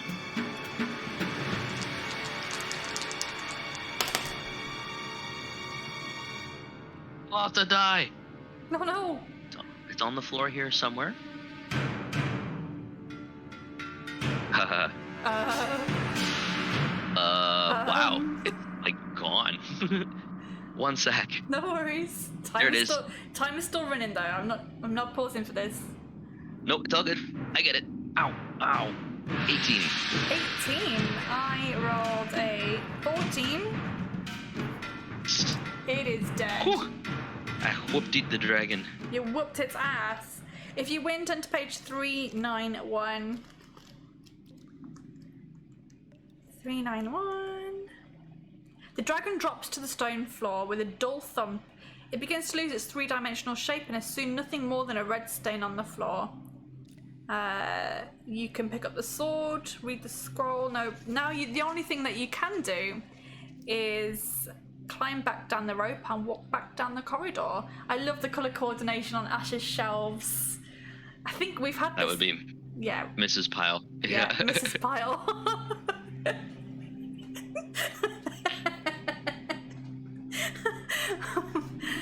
We've had that comment before about your books. It comes up such a lady really thing. often, actually. It comes up really often, I think. Yeah. Oh yeah. Okay, so your only choice is to pick up the sword or walk, or climb back down the rope. So you said pick up the sword? Pick up oh the yeah, sword no, I'm not picking up the sword. Or climb Let's back just down leave. the rope. Climb down the rope. Let's get out of here. Let's get out of here. You've got a bad feeling about that sword. Time to skedaddle. 144. Okay. But you got a lot out of that. Oh yeah. You're soon back at the sand pit, and you decide to turn left, where you arrive at a junction in the corridor. While contemplating which way to go, you notice 3 silver coins on the floor almost hidden in a shadow. You pick them up and put them in your pocket. Got 3 gold coins. 3 gold coins? Yeah. Adding them to my gold? Yeah, add them to your gold. Okay. Having walked up the passageway to your left, you can now choose to walk straight on. Page 304. Okay. I just wasn't sure if they maybe might be enchanted once I stuff them in my pocket or something. Who knows? Who leaves 3 gold coins just lying there? That's very suspicious. The corridor turns sharply to the right. You arrive at a large wooden door in the left-hand wall. You press your ear to the door and you hear the sound of somebody eating very noisily. Would you like to open the door and see who it is? Or keep walking up the corridor? I'm gonna keep going. You're going to keep going? Okay, it's page Yep. 76. I'm not sure I want to know what they're eating or who. Or who? Page 76. A small alcove comes into view in the right-hand wall in the corridor. The alcove houses a magnificent carved wooden chair with the words "Rest ye well" engraved in the seat. Do you want to sit on the chair, or would you rather carry on walking?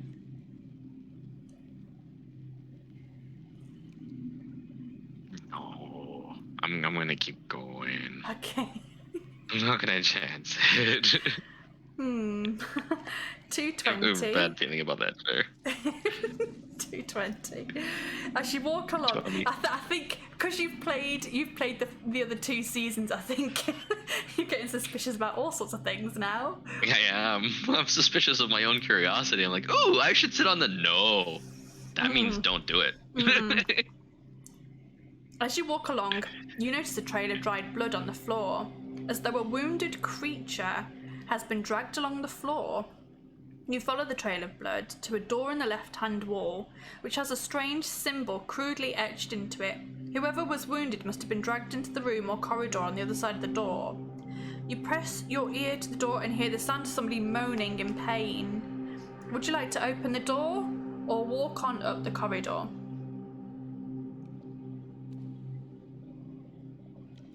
Actually, I'm going to open the door on this one. Okay. 277. I think somebody's actually hurt. 277. Okay. I hope I'm right. You see this little guy? Yeah. Is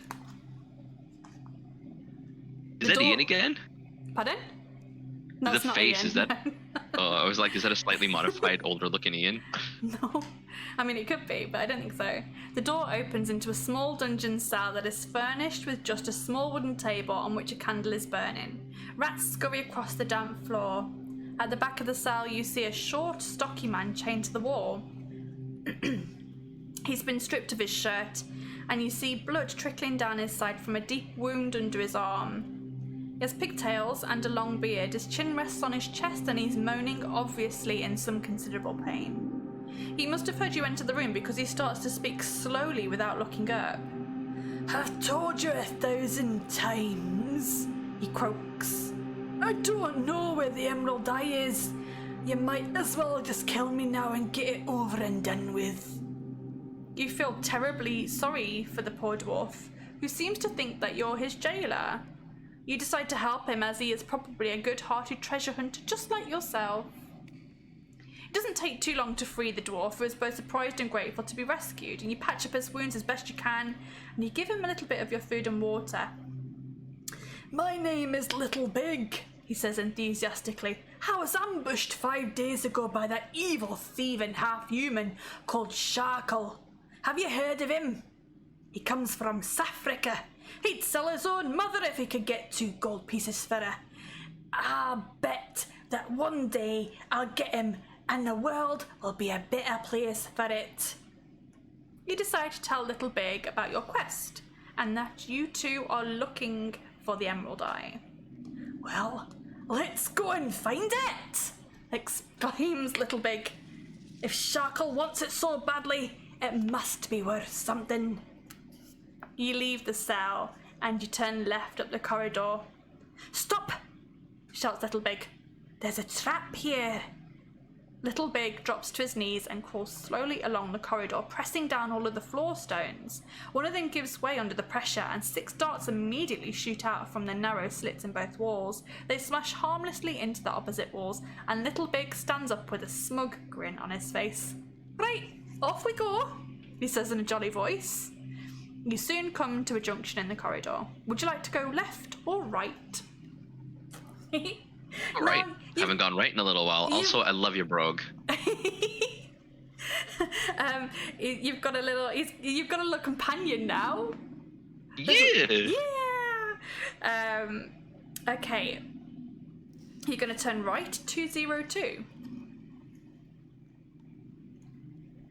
Cool. The dimly lit corridor comes to a dead end, where there is a large wooden barrel standing against the wall. "That's a bit of a strange place to leave a barrel," Little Big remarks. "I wonder what's inside." Do you want to prise the lid off the barrel with your sword, or go back down the corridor? Man, I wish there was an option more often. Do you want to open it with your sword? Yes. I don't want to stick my face right up to it and pop it open. Let's open it with the sword, please. I'm definitely going to need more honey after this. Okay, page 50 to open the barrel with your sword. That's not a bad thing. The lid pops up quite easily and lands with a clatter on the floor. As you both lean over to take a peek inside the barrel, 2 bloated, hairy, jumping spiders spring out of the barrel. One lands on Little Big's long beard, and the other lands on your arm. It scurries up your arm, intent on sinking its poisonous fangs into your neck. Instinctively, you try to brush it off with your hand. Test your luck. You only have a look See how of good my 7. dance is. Well practiced. Get it? Uh, Test your luck. You've got a luck of 7. It needs to be a 7 or below. 2! Yeah! Nice. That was a terrible roll, and I'm glad I used it on that. So your luck now goes down to 6, but you are lucky. Turn to page 118. I'm so gonna run out of luck soon. The spider drops to the floor, and before it can jump back up again, you stamp down on its bloated abdomen with your foot to make a green, sticky mess on the floor. You're pleased to see that Little Big has also squashed the spider that attacked him. He stands on his tippy toes, leans over the edge of the barrel, and reaches down. First, he throws out a good length of rope that you decide to keep, so you now have a rope. Nice. He then pulls himself back out again, huffing and puffing, clutching a red clay doll that has copper nails sticking out of its head like hair. What? What the... What? I wonder what this is, he asks, handing it to you. Do you want to drop the doll on the floor to try and break it, or toss it back into the barrel and walk down the corridor? The fuck is this? Break it?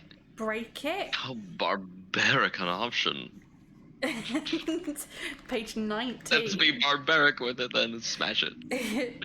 The doll is hollow, and it breaks into small pieces on the floor.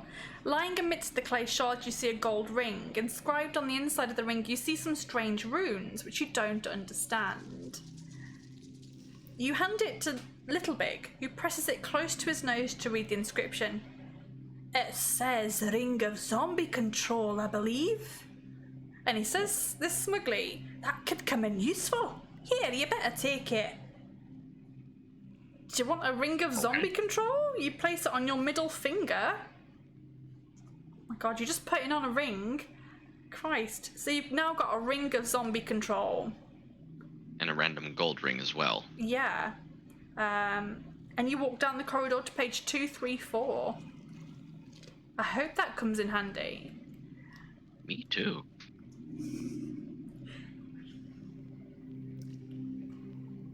As you walk back along the corridor, you suddenly see something in the wall that you hadn't noticed earlier. Sorry, did I say 234? I did, didn't I? 234? Yes. At least that's what I heard. As you walk back along the corridor, you suddenly see something in the wall that you hadn't noticed earlier. It's a small hole just big enough to put your hand into. Would you like to reach into the hole or keep walking straight on?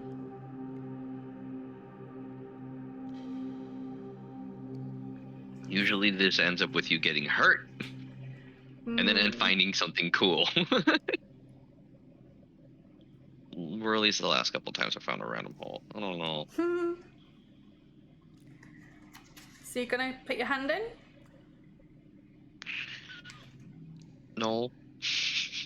I'm I feel like that's not a good idea. I just want to check if this is the right page. Hang on a second. I think I said 234, but this doesn't seem right.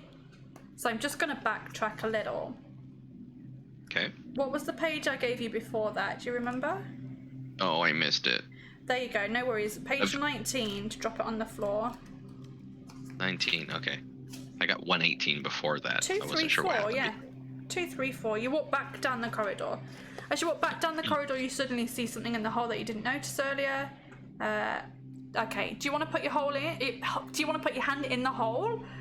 A hole in the hand? Oh, the hole in the hand? Do you want to put a hole in your hand? Do you want to put your hand in the hole or keep walking back to the junction and head straight on? You know what? I'm gonna do it. Just put it on in. What's in here? Just yeah. Let's go for Random it. holes in walls and dungeons. Let's just explore. What could possibly go wrong? Not sure that sounded right. 101. Let's explore some holes. As you put your hand... That sounded even better. Let's explore some holes. As you put your hand slowly into the hole, Little Big shakes his head and tells you that you must be mad. You half expect to feel some terrible pain as some unseen creature bites your hand off, but nothing happens. You reach further into the hole until your shoulder is pressed hard against the wall and your fingertips touch something that feels soft. Your immediate thought is that it's a rat, and you withdraw your arm quickly, but convincing yourself that it's not a rat, You reach back into the hole and pull out what turns out to be an old sock. Inside the old sock, you find 3 gold pieces, a small silver cross, and a wavy bladed knife. You know what? I've never, ever, ever found these things. Never. All silver cross? You've got 3 pieces of gold, a small silver cross, and a wavy bladed knife. Silver cross and a wavy bladed knife. Okay. Some people have all the luck. Little Big says, shaking his head. That's no ordinary knife, that. It's a Chris knife. They're made by the demon priests of the abyss. Their blades are forged in cursed flames and are the only blades that can pierce the skin of a lesser demon. You place the unholy knife in your belt pocket. You place it in your belt, you pocket your other findings, and you walk on to page 354. How cool is that? You're finding all the cool stuff. 354. That's really cool. I've never found the Chris knife. I'm like, does it exist? I've never found it. The dimly lit passageway stretches into the distance as far as you can see. The walls and floor are damp and there's a musty smell in the air. Little Big seems unconcerned by the situation and starts talking loudly, his words echoing down the passageway. I don't suppose you've ever met my famous Uncle Big Leg, did you? He says excitedly. Without waiting for an answer, he says, Big Leg died a hero saving the dwarves of Stonebridge. That's the village where I come from too. It's just north of where we are now in Darkwood Forest, or as some folk would call it, the Forest of Doom. Big Leg was a good friend of Yaztromo, the most famous wizard in all Alandia. Now you must have heard of him. Anyway, Little Big stops talking mid-sentence when you see something on fire flying down the corridor towards you at high speed. It is a fireball, and it comes straight at you. Look out! Screams Little Big, pushing you against a wall. The fireball flies past, and you watch it explode at the end of the passage. Missed! I can't believe it! Shouts a man in a gruff voice. You look ahead to see a man in purple robes appear out of the smoke with his arms pointing at you. He's bald and he wears a pointed purple skull cap. His short beard is also pointed and he looks very angry. That is definitely not Super Mario. He looks very angry. It looks like Mephisto or something. Yeah, it does, doesn't it? That totally looks like something out of a comic book. He starts to mutter an incantation, readying himself to cast another spell. You are being attacked by an evil wizard. Do you want to attack him with your sword, use a magical item, or offer him some of your gold pieces? A magical item. Shall we try that? I'm just trying to figure out what that could be. And is there anything I'm willing to part with? Shall we have a little look? Let's have a look. Okay, let's turn to 177 and see if it gives us an option. 177. Okay. Like, whoa, dude. I have a thing for you. Do you have any of these following magic items? A lion charm, a moonstone brooch, or a staff of thunder? How about offering him gold? Yeah, I don't think you have any of those things. You can offer him some gold, page 96. Okay. Ginger, I am solely fighting fantasy at the moment. I actually haven't tried Lone Wolf. I think I've got some Fabled Lands books, but... Well, I went out of focus then. I have got some of the Fabled Lands books, but I am not a fan of the Fabled Lands books. We're going to try giving him some gold, page 96. I just love fighting fantasy. The evil wizard like stops... the world that... Pardon? Sorry, I like the... I was just going to say, I like the world that Livingstone's created. Yeah. Like, just kind of bridging across all the books. It's really cool. Yeah, I really like it. I haven't actually played all of them. I've got loads of them, and there are some that I've never even read before. So I need to... We'll work through them eventually. through That's these awesome. series. Okay, the evil wizard stops muttering when he sees the pile of gold pieces cupped in your hands. He raises one of his eyebrows and looks at you suspiciously. I don't like this, Little Big whispers nervously. Suddenly the evil wizard bursts out laughing and says, peace offering from a grovelling little toad. Thank you, I will take your gold. Now here is my gift to you. He raises his arms, mutters a spell, and releases another fireball. Reduce your total of gold to 0. Takes all of your gold. And you must roll 2 dice. Joe! Howdy, just lurking and making some food. Nice one. Hi, Joe. Welcome. How's your weekend going? That's a 3. You rolled a 3. That is less than your skill score. We're going to turn to page 267.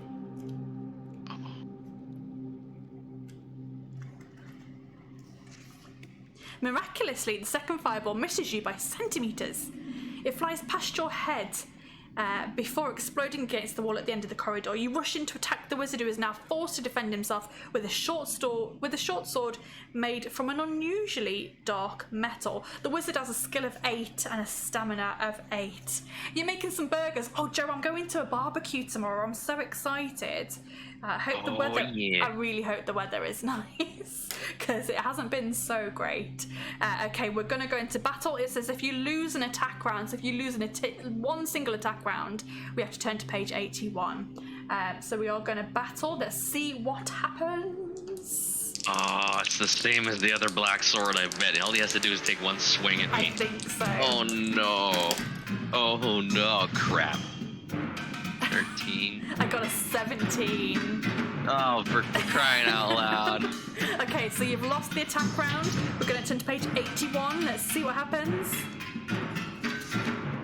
The wizard's blade strikes your arm, causing a deep gash. It's painful, but appears to be not too serious. However, as you lunge forward to counterattack, you feel unbelievably weak and you drop your sword. The wizard begins to laugh. That will teach you to attack the mighty Malbus. Your life is draining away thanks to the evil power of my worm sword. You try to move, but you fall head first onto the ground. Your adventure is over. We can put. Well, crap.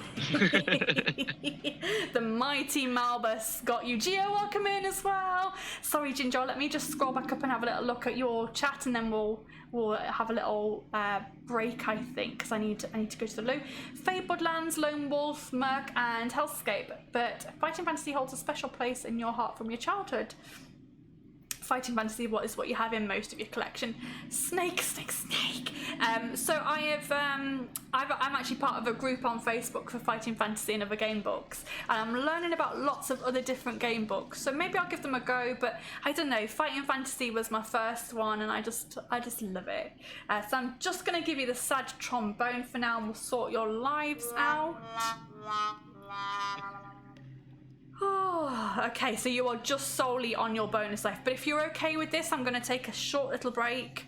I'm going to roll the reel. The clips reel from last season is about 6 minutes long, but it gives me time to go and grab another drink and go to the loo as well. So hang tight, enjoy the clips reel, and I'll see you back here in about 6 or 7 minutes. Okay, this is definitely new.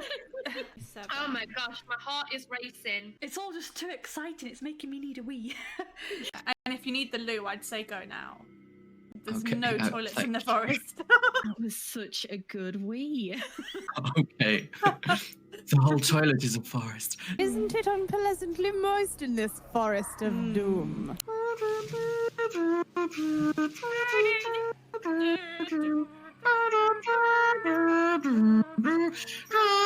What is that song? I have no idea. I am the king. Respect my authority. I'm sorry, what are my options? McDonald's, Kentucky Fried Chicken. And it's really hard to do the dance move to that with like a badger on your shoulder. This is disintegrating. I got me a shiny sword. I got me a shiny sword. It's so shiny. I mean, we Oh were my supposed to God. be distracting him, but the unicorn has distracted us. I feel like this is cheating, but it's what you got to do to win against Grandad. I imagine he sounds a bit like a murloc. He might have changed his battle cry. No! My ears! It's like. It can't hit me 4 times in a row from here. Okay. Famous last words, guys. I hope that didn't just turn into a clippable moment. I mean, what's the worst that could happen now? 19. 21. Oh, for Pete's sake. So Damn it! He needs to. Well, he's dead, but I was going to say he needs to see a doctor. that was unlucky. It's the first time I had this issue. Happens if I go to the shop and there's some big muscly guy like pinned to the floor. He's like, "Ah, help me!" It's like, "Ah, I fell for this already." Well, I thought we would find bits here, but he has a loincloth, so... It's no good me being this awesome fighter unless I can get Head. this head. Yes! The unicorn always looks like a penis popping 19. out. Wait, what? I'm being killed by bloody Harry Potter's Whomping Willow. It is a Whomping Willow, isn't it? It's got like a shiny pink knob. Yeah.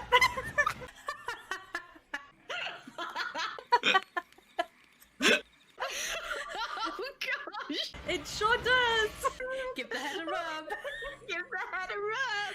This head is in the gutter today.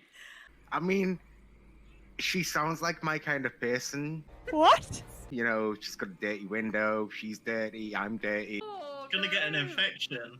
Do you have any holy water? Have a magical sword, have it instead. Where's that from? Swords are crap, leather sandals are the shit. We just stream absolute crap, but as long as the sound quality is good. It's just making me a bit scared. Good. One step closer to heaven, baby. Just one step closer to... Wash. Some accent's not found on Earth right here. Oh, that was perfectly timed for the sound effect of the bird. I should have thrown my net of entanglement on him. Take that, Grandad. Try cold reading this, Crimea. Try cold reading this. I cannot. Get out of here! Boo! I don't mind if it's here by herself. When it's on me, I'm the all pissed. Pound you with rotten vegetables.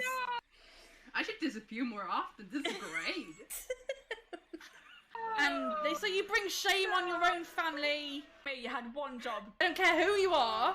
You didn't bring them the hammer. And they just boo louder. No more Crimea the Great. He doesn't sound like he's gonna win. And he didn't have any dogs I could pet, and he wasn't flexing his muscle. He was like really uninteresting here. He's probably gonna whip himself later and be like, oh, so stupid. Yeah, exactly. Flex your muscle. have a dog with you. Then we can talk. Are you a wrestling family by any chance? Apparently we are. You know, mum's a witch, dad's a wrestler. That's how they met. Anyhow, I've waffled on and waffled on and waffled on. I could use a snack. I'm gonna have a bit of lunch. Tea and crackers, sounds lovely. I think I'll pass on the spider meat. Mm. It's not something that I often consider ever doing, but If you still got the garlic, at least you're now a delicious kebab. I ate one of those once, it was real good. No. I am kebab. Can I have a little nibble? It looks like a snack. That's a mighty fine mushroom you've got there. She doesn't want it. Now you take 2 damage from splitting open a fungus. fuck no!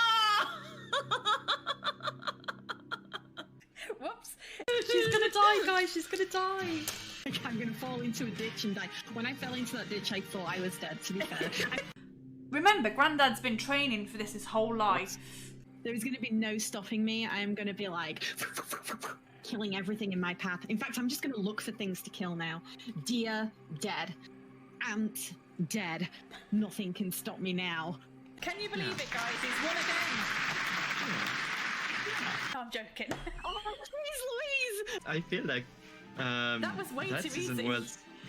Yeah. I'm joking. He doesn't. That little bastard! That completely ruined my victory music. It is a bronze hammerhead. Yes! With the letter G inscribed on it. Yes! Yes! found the G spot. Which puts you at the top of the leaderboard! Seriously? Yeah! I'm feeling a little emotional with this music and the confetti and...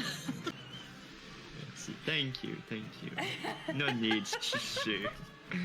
Colleen, you've won the season! And you beat him. Yes, she did.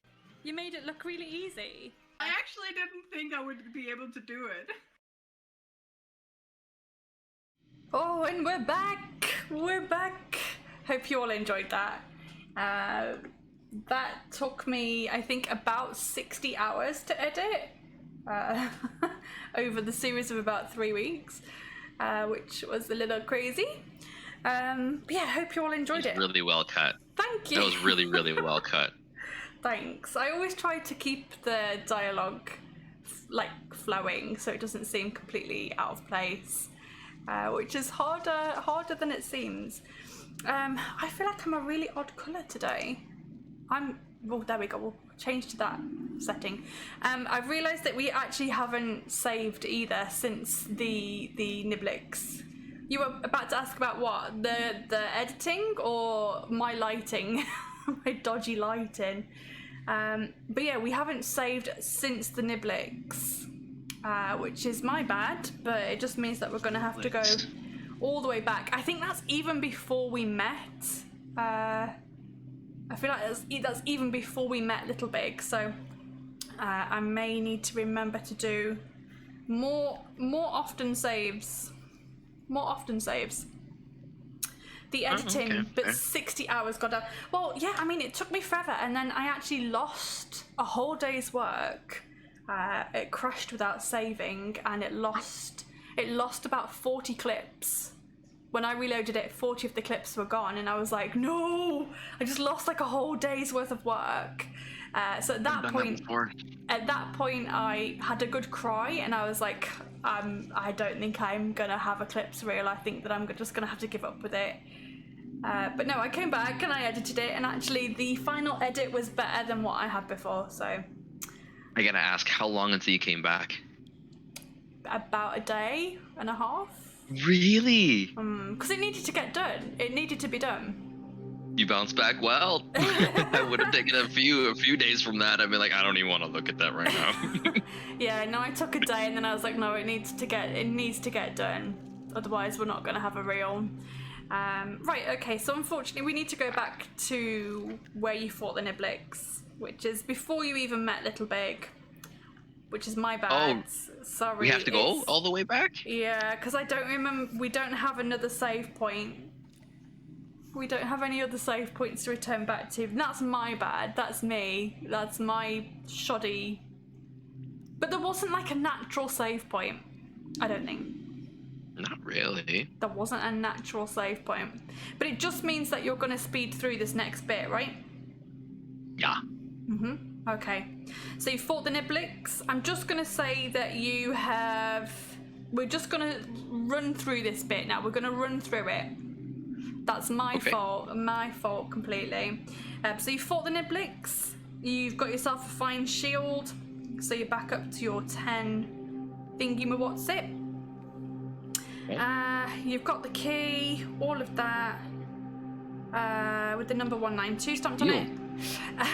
Wow, yeah, okay, yeah.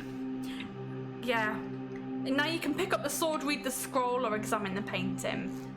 So we're just going to breeze through this bit. We're going to rush through it. Who's picked up the scroll? Read the scroll. Yeah. 86. We'll do that, and then we'll speed on through. The scroll is ancient and brittle. You unroll it slowly as you fear it might crumble into small pieces. The once white paper is now dark amber with age, and the ink writing has faded badly. In large ancient script, you read the words "hole in the wall."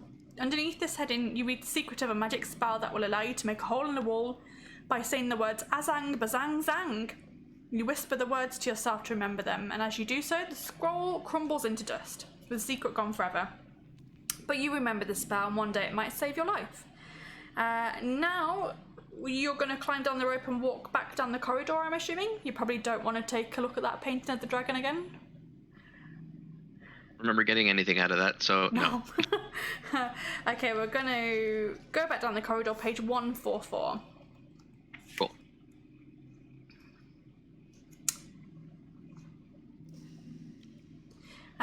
You're soon back at the sand pit, and you turn left at the junction. You notice 3 silver coins on the floor, almost hidden in the shadows. You pick them up and put them in your pocket. Having walked up the passageway to your left, you now choose to walk straight on to page 304.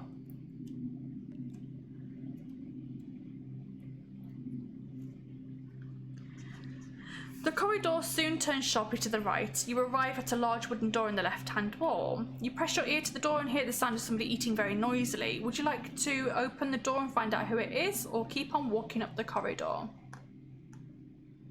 Keep going. Keep going. Page 76.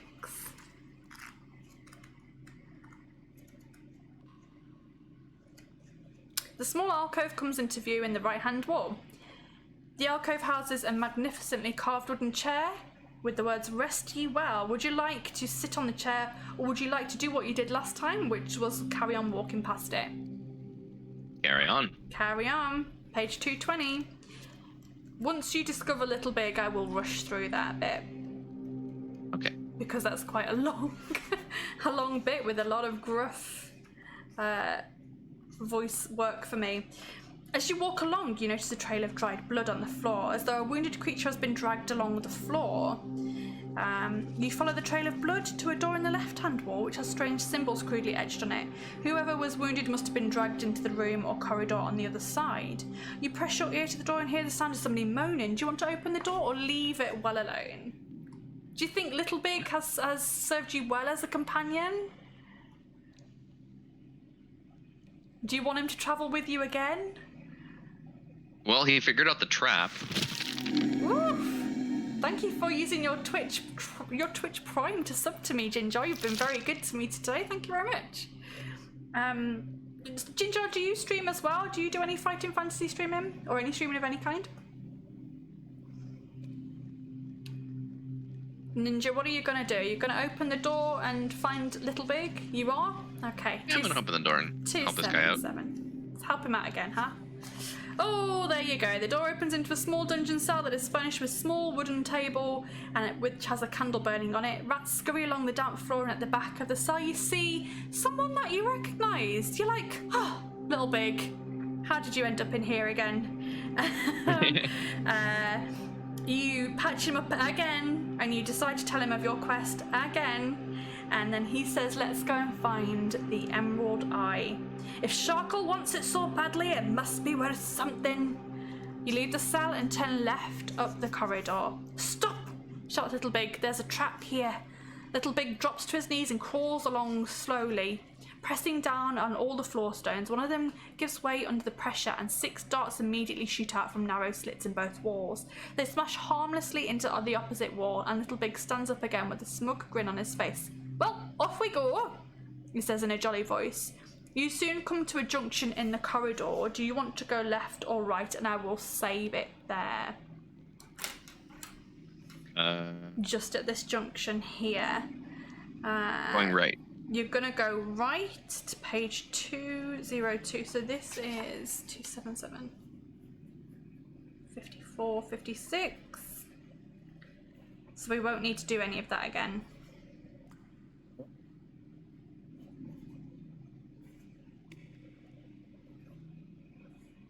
Your trailer was very impressive and loving your adventure streams. Thank you, Dennis. Yeah, I'm doing all right, my darling. I'm doing all right. Sorry, can you remind me how many provisions you have at this moment, please?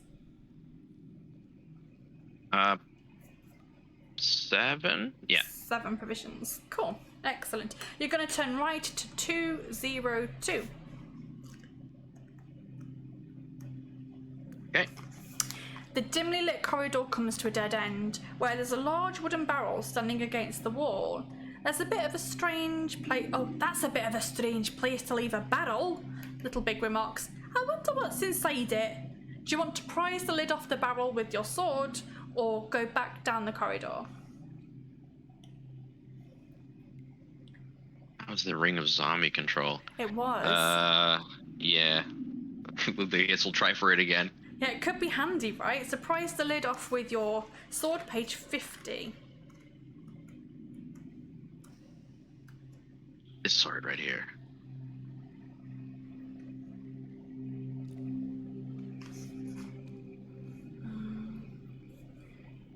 Oh, where we saved before, your luck was 9. So you get that luck back. Okay. Cool. So your luck is 9. Just in case we need it.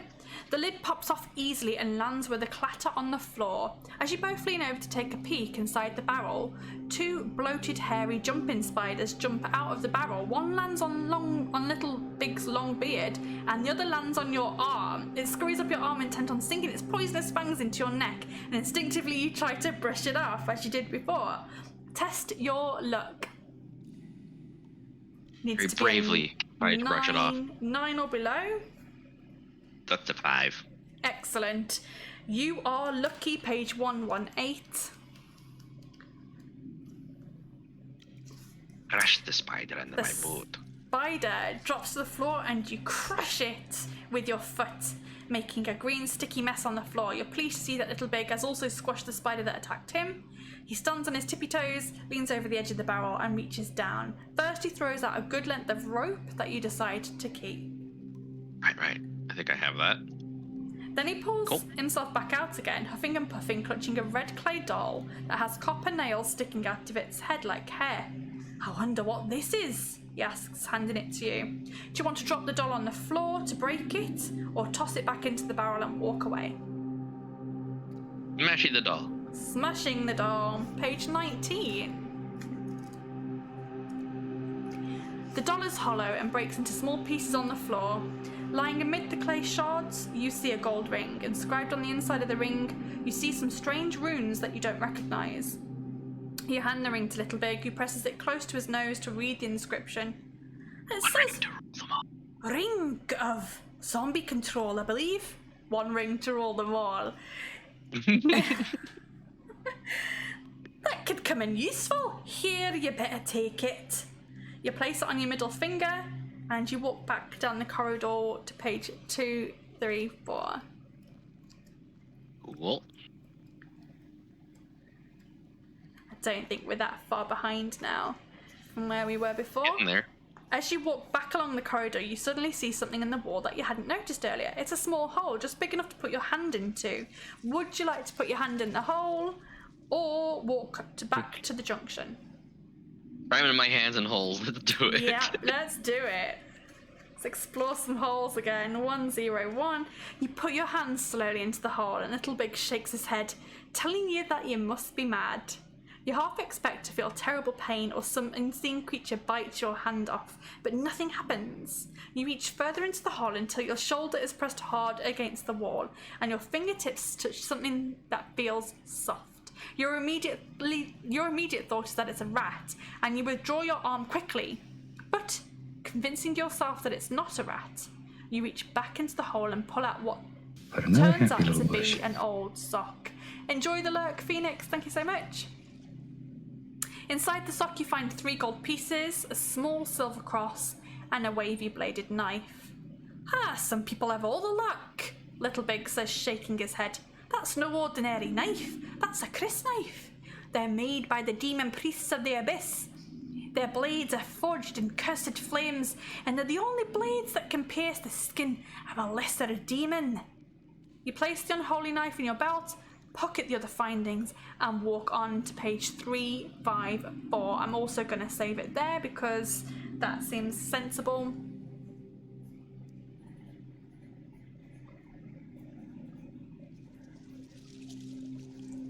$59.39.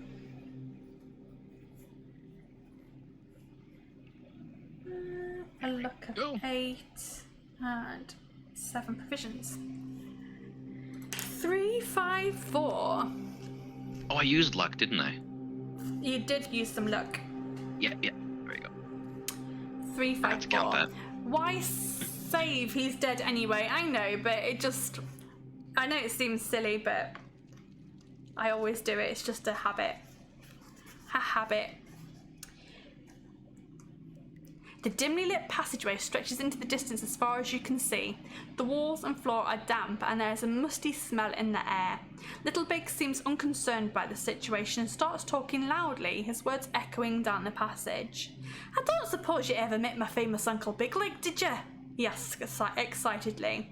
Without waiting for an answer, he says, Big Leg died a hero saving the dwarfs of Stonebridge. That's the village where I come from too.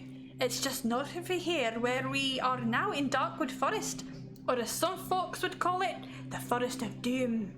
Big Leg was a good friend of Yaztromo, the most famous wizard in all of Alanzia. Now you must have heard of him. Anyway, Little Big stops talking mid-sentence when you see something on fire flying down the corridor towards you at high speed. Look out! Screams Little Big, pushing you against the wall. The fireball flies past you and you watch it explode at the end of the passage. Missed! I can't believe it! Shouts a man in a gruff voice. You look ahead again to see a man in purple robes appear out of the smoke with his arms pointed at you. He's bald and wears a pointed purple skull cap. His short beard is also pointed and he looks very angry. He starts to mutter an incantation, readying himself to cast another spell. You're being attacked by an evil wizard. Do you want to attack him with your sword, use one of your magic items, or offer him some gold? Did I stick with what I did last time? Because I mean, I ended up dying and I lost a life for that. Yeah, you probably don't want to do that again. You didn't have any of the magical items, and I think the only thing it gave you the option to do was give them gold after that. Give him my gold, which was all of it, and then just take a fireball to the face. Yes. So you probably want to attack him this time, maybe? Let's attack him then. Let's attack him with your sword. Page 320. Because now I think we're caught up to a save point where this one actually counts. Yes, yes, yes. Okay. Cool. Little Big is still without a weapon, so you must fight the wizard on your own. As you close in on him, he releases another fireball. Roll 2 dice. Okay. Oh. Nay, guys. That's a 12. That's okay, it's less than your skill. Turn to 2, 6, 7. Oh, yeah, no, not 2. So turn to page which? 267. 267. Miraculously, the fireball misses you by centimeters. It flies past your head before exploding against the wall at the end of the corridor. You rush in to attack the wizard, who is now forced to defend himself with a short sword that is made of an unusually dark metal. Again, if you lose an attack round, you will be dead. Oh man, here we go. He's got a skill of 8 and a stamina of 8. So really, the only thing that could probably change this fight is giving him the right kind of magical item, otherwise, no bueno. I think so. Cool. This could be it. If you lose an attack round, you die. Any future adventures in chat, keep note of that. Let my dice rolls be low, hopefully. Alright, here we go. 15? I got a 16. Oh, come on, here we go, dead again. I'm so sorry. Oh, no. You lose an attack round, turn to page 81. And he nicks me, and I go, The wizard's blade strikes your arm, causing a deep gash. It's painful, but appears not to be too serious. However, as you lunge forward to counter-strike, you feel unbelievably weak and you drop your sword. The wizard begins to laugh. That will teach you to attack the mighty Malbus. Your life is draining away thanks to the evil power of my worm sword. You try to move, but fall headfirst to the ground. Your adventure is over. Oh, but Malbus toast. How the F are you, my darling? Long time no see. Long time no see. Michael Clark! I know! How have you been? How have you been? I know you've been busy with your studies. Now, unfortunately, that is the end of you. So let's give you this one last time. Oh, dead. No more lives, this is... You graduated! Congratulations! You've been looking since the start. Thank you so much. I hope you enjoyed it. Oh, congrats. Graduations. Congratulations on your graduations. Oh, I can't talk anymore. Any congrats back there. So what are you going to do now, Becca? Are you going to be streaming more, or are you going to be busy with jobs and stuff? Oh, that's wicked. Oh, I'm so sorry, Ninja Monkey. You were defeated by the mighty Malbus. I was hopeful, but things like this tend to happen. I got taken out by a freaking ghoul last time. Yeah, but if I'm honest, everyone has basically died at this almost exact same point. So really? Yeah. So no one has really made it past this point. Other than Chibi. Chibi was the first adventurer, but I was far too kind to Chibi, and she got far because she picked up all of the magical items, and I wasn't strict enough with her. She ended up with like 15 skill, and I was like, no, I'm gonna need to start clamping down. I think start clamping down on the rules. So yes, she's the only one who has made it further than this, but that's only because we were too soft on the rules. Everyone else has died around the same point, so yeah, you gotta hit this guy perfectly 4 times in a row. Yeah. Otherwise you're cooked. Or have the right magical item for him. Yeah. That bloody wizard, I know, right? Bloody wizard. Becca, I'd love to have you on at some point. Guy.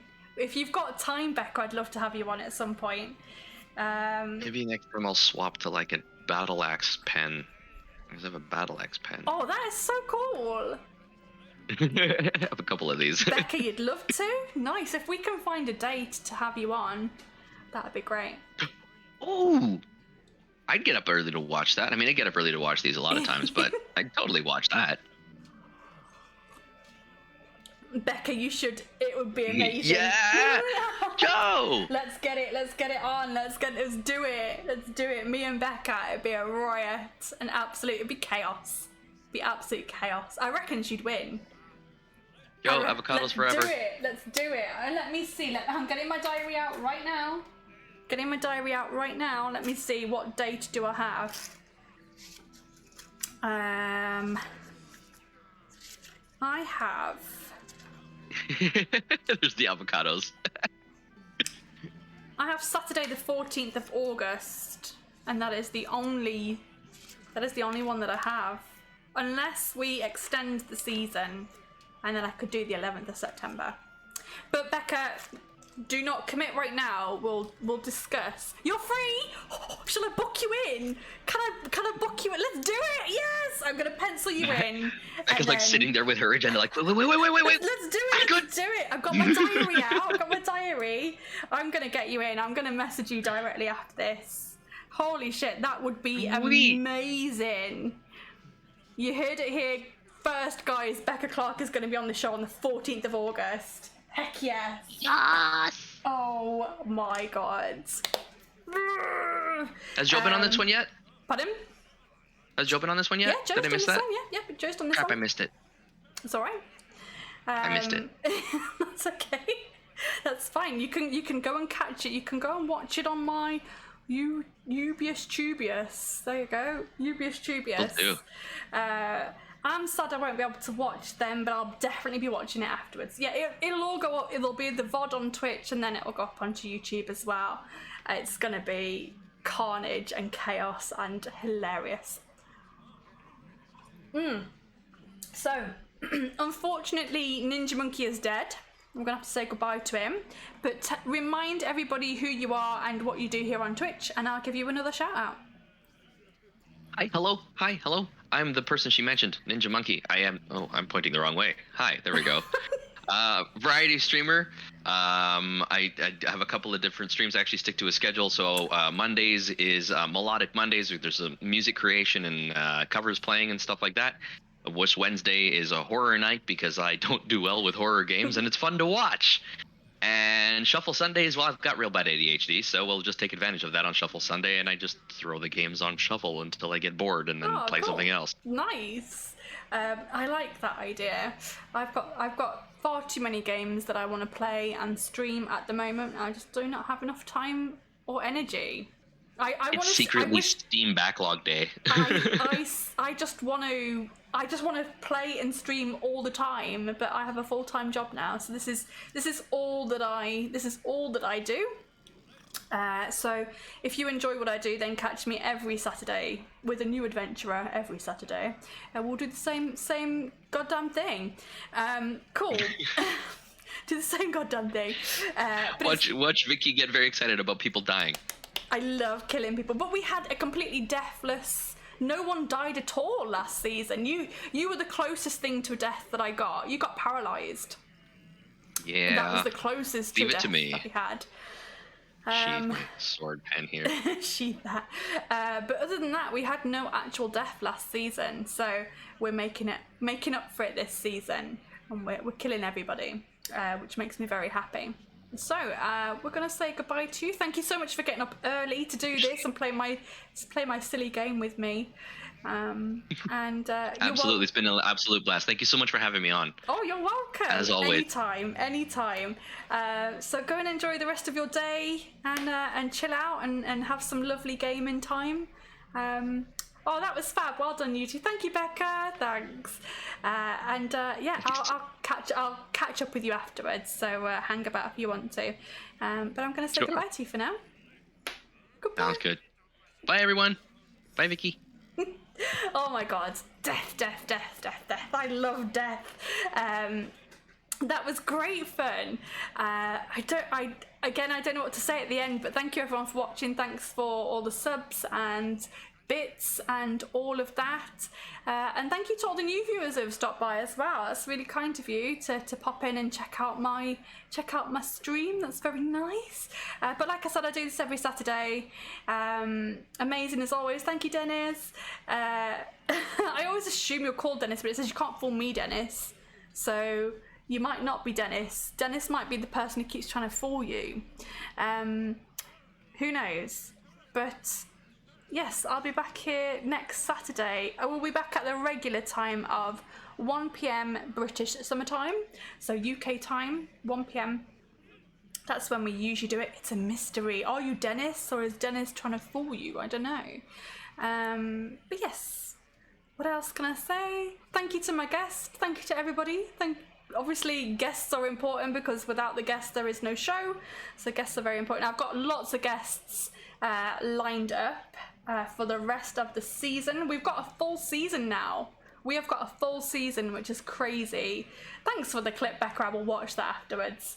Let's see if there's anyone to raid. But whilst we do find someone to raid, because this is a thing that I do now apparently, is it a mystery or is it a jet? Is it a bird? Is it a plane? I don't know. Let me see if there's anyone to raid. But as always, thank you so much to Sirenscape for the music. If you liked the music, if you like the ambience and the sound effects, you can go and add some ambience and sound effects to your tabletop games, or any kind of game really. Board game, RPG game, any kind of game. Go and check out sirenscape.com, grab yourself a free trial and go and test it and give it a little play. And if you've got any questions about how it works, just let me know and I'll try and help you.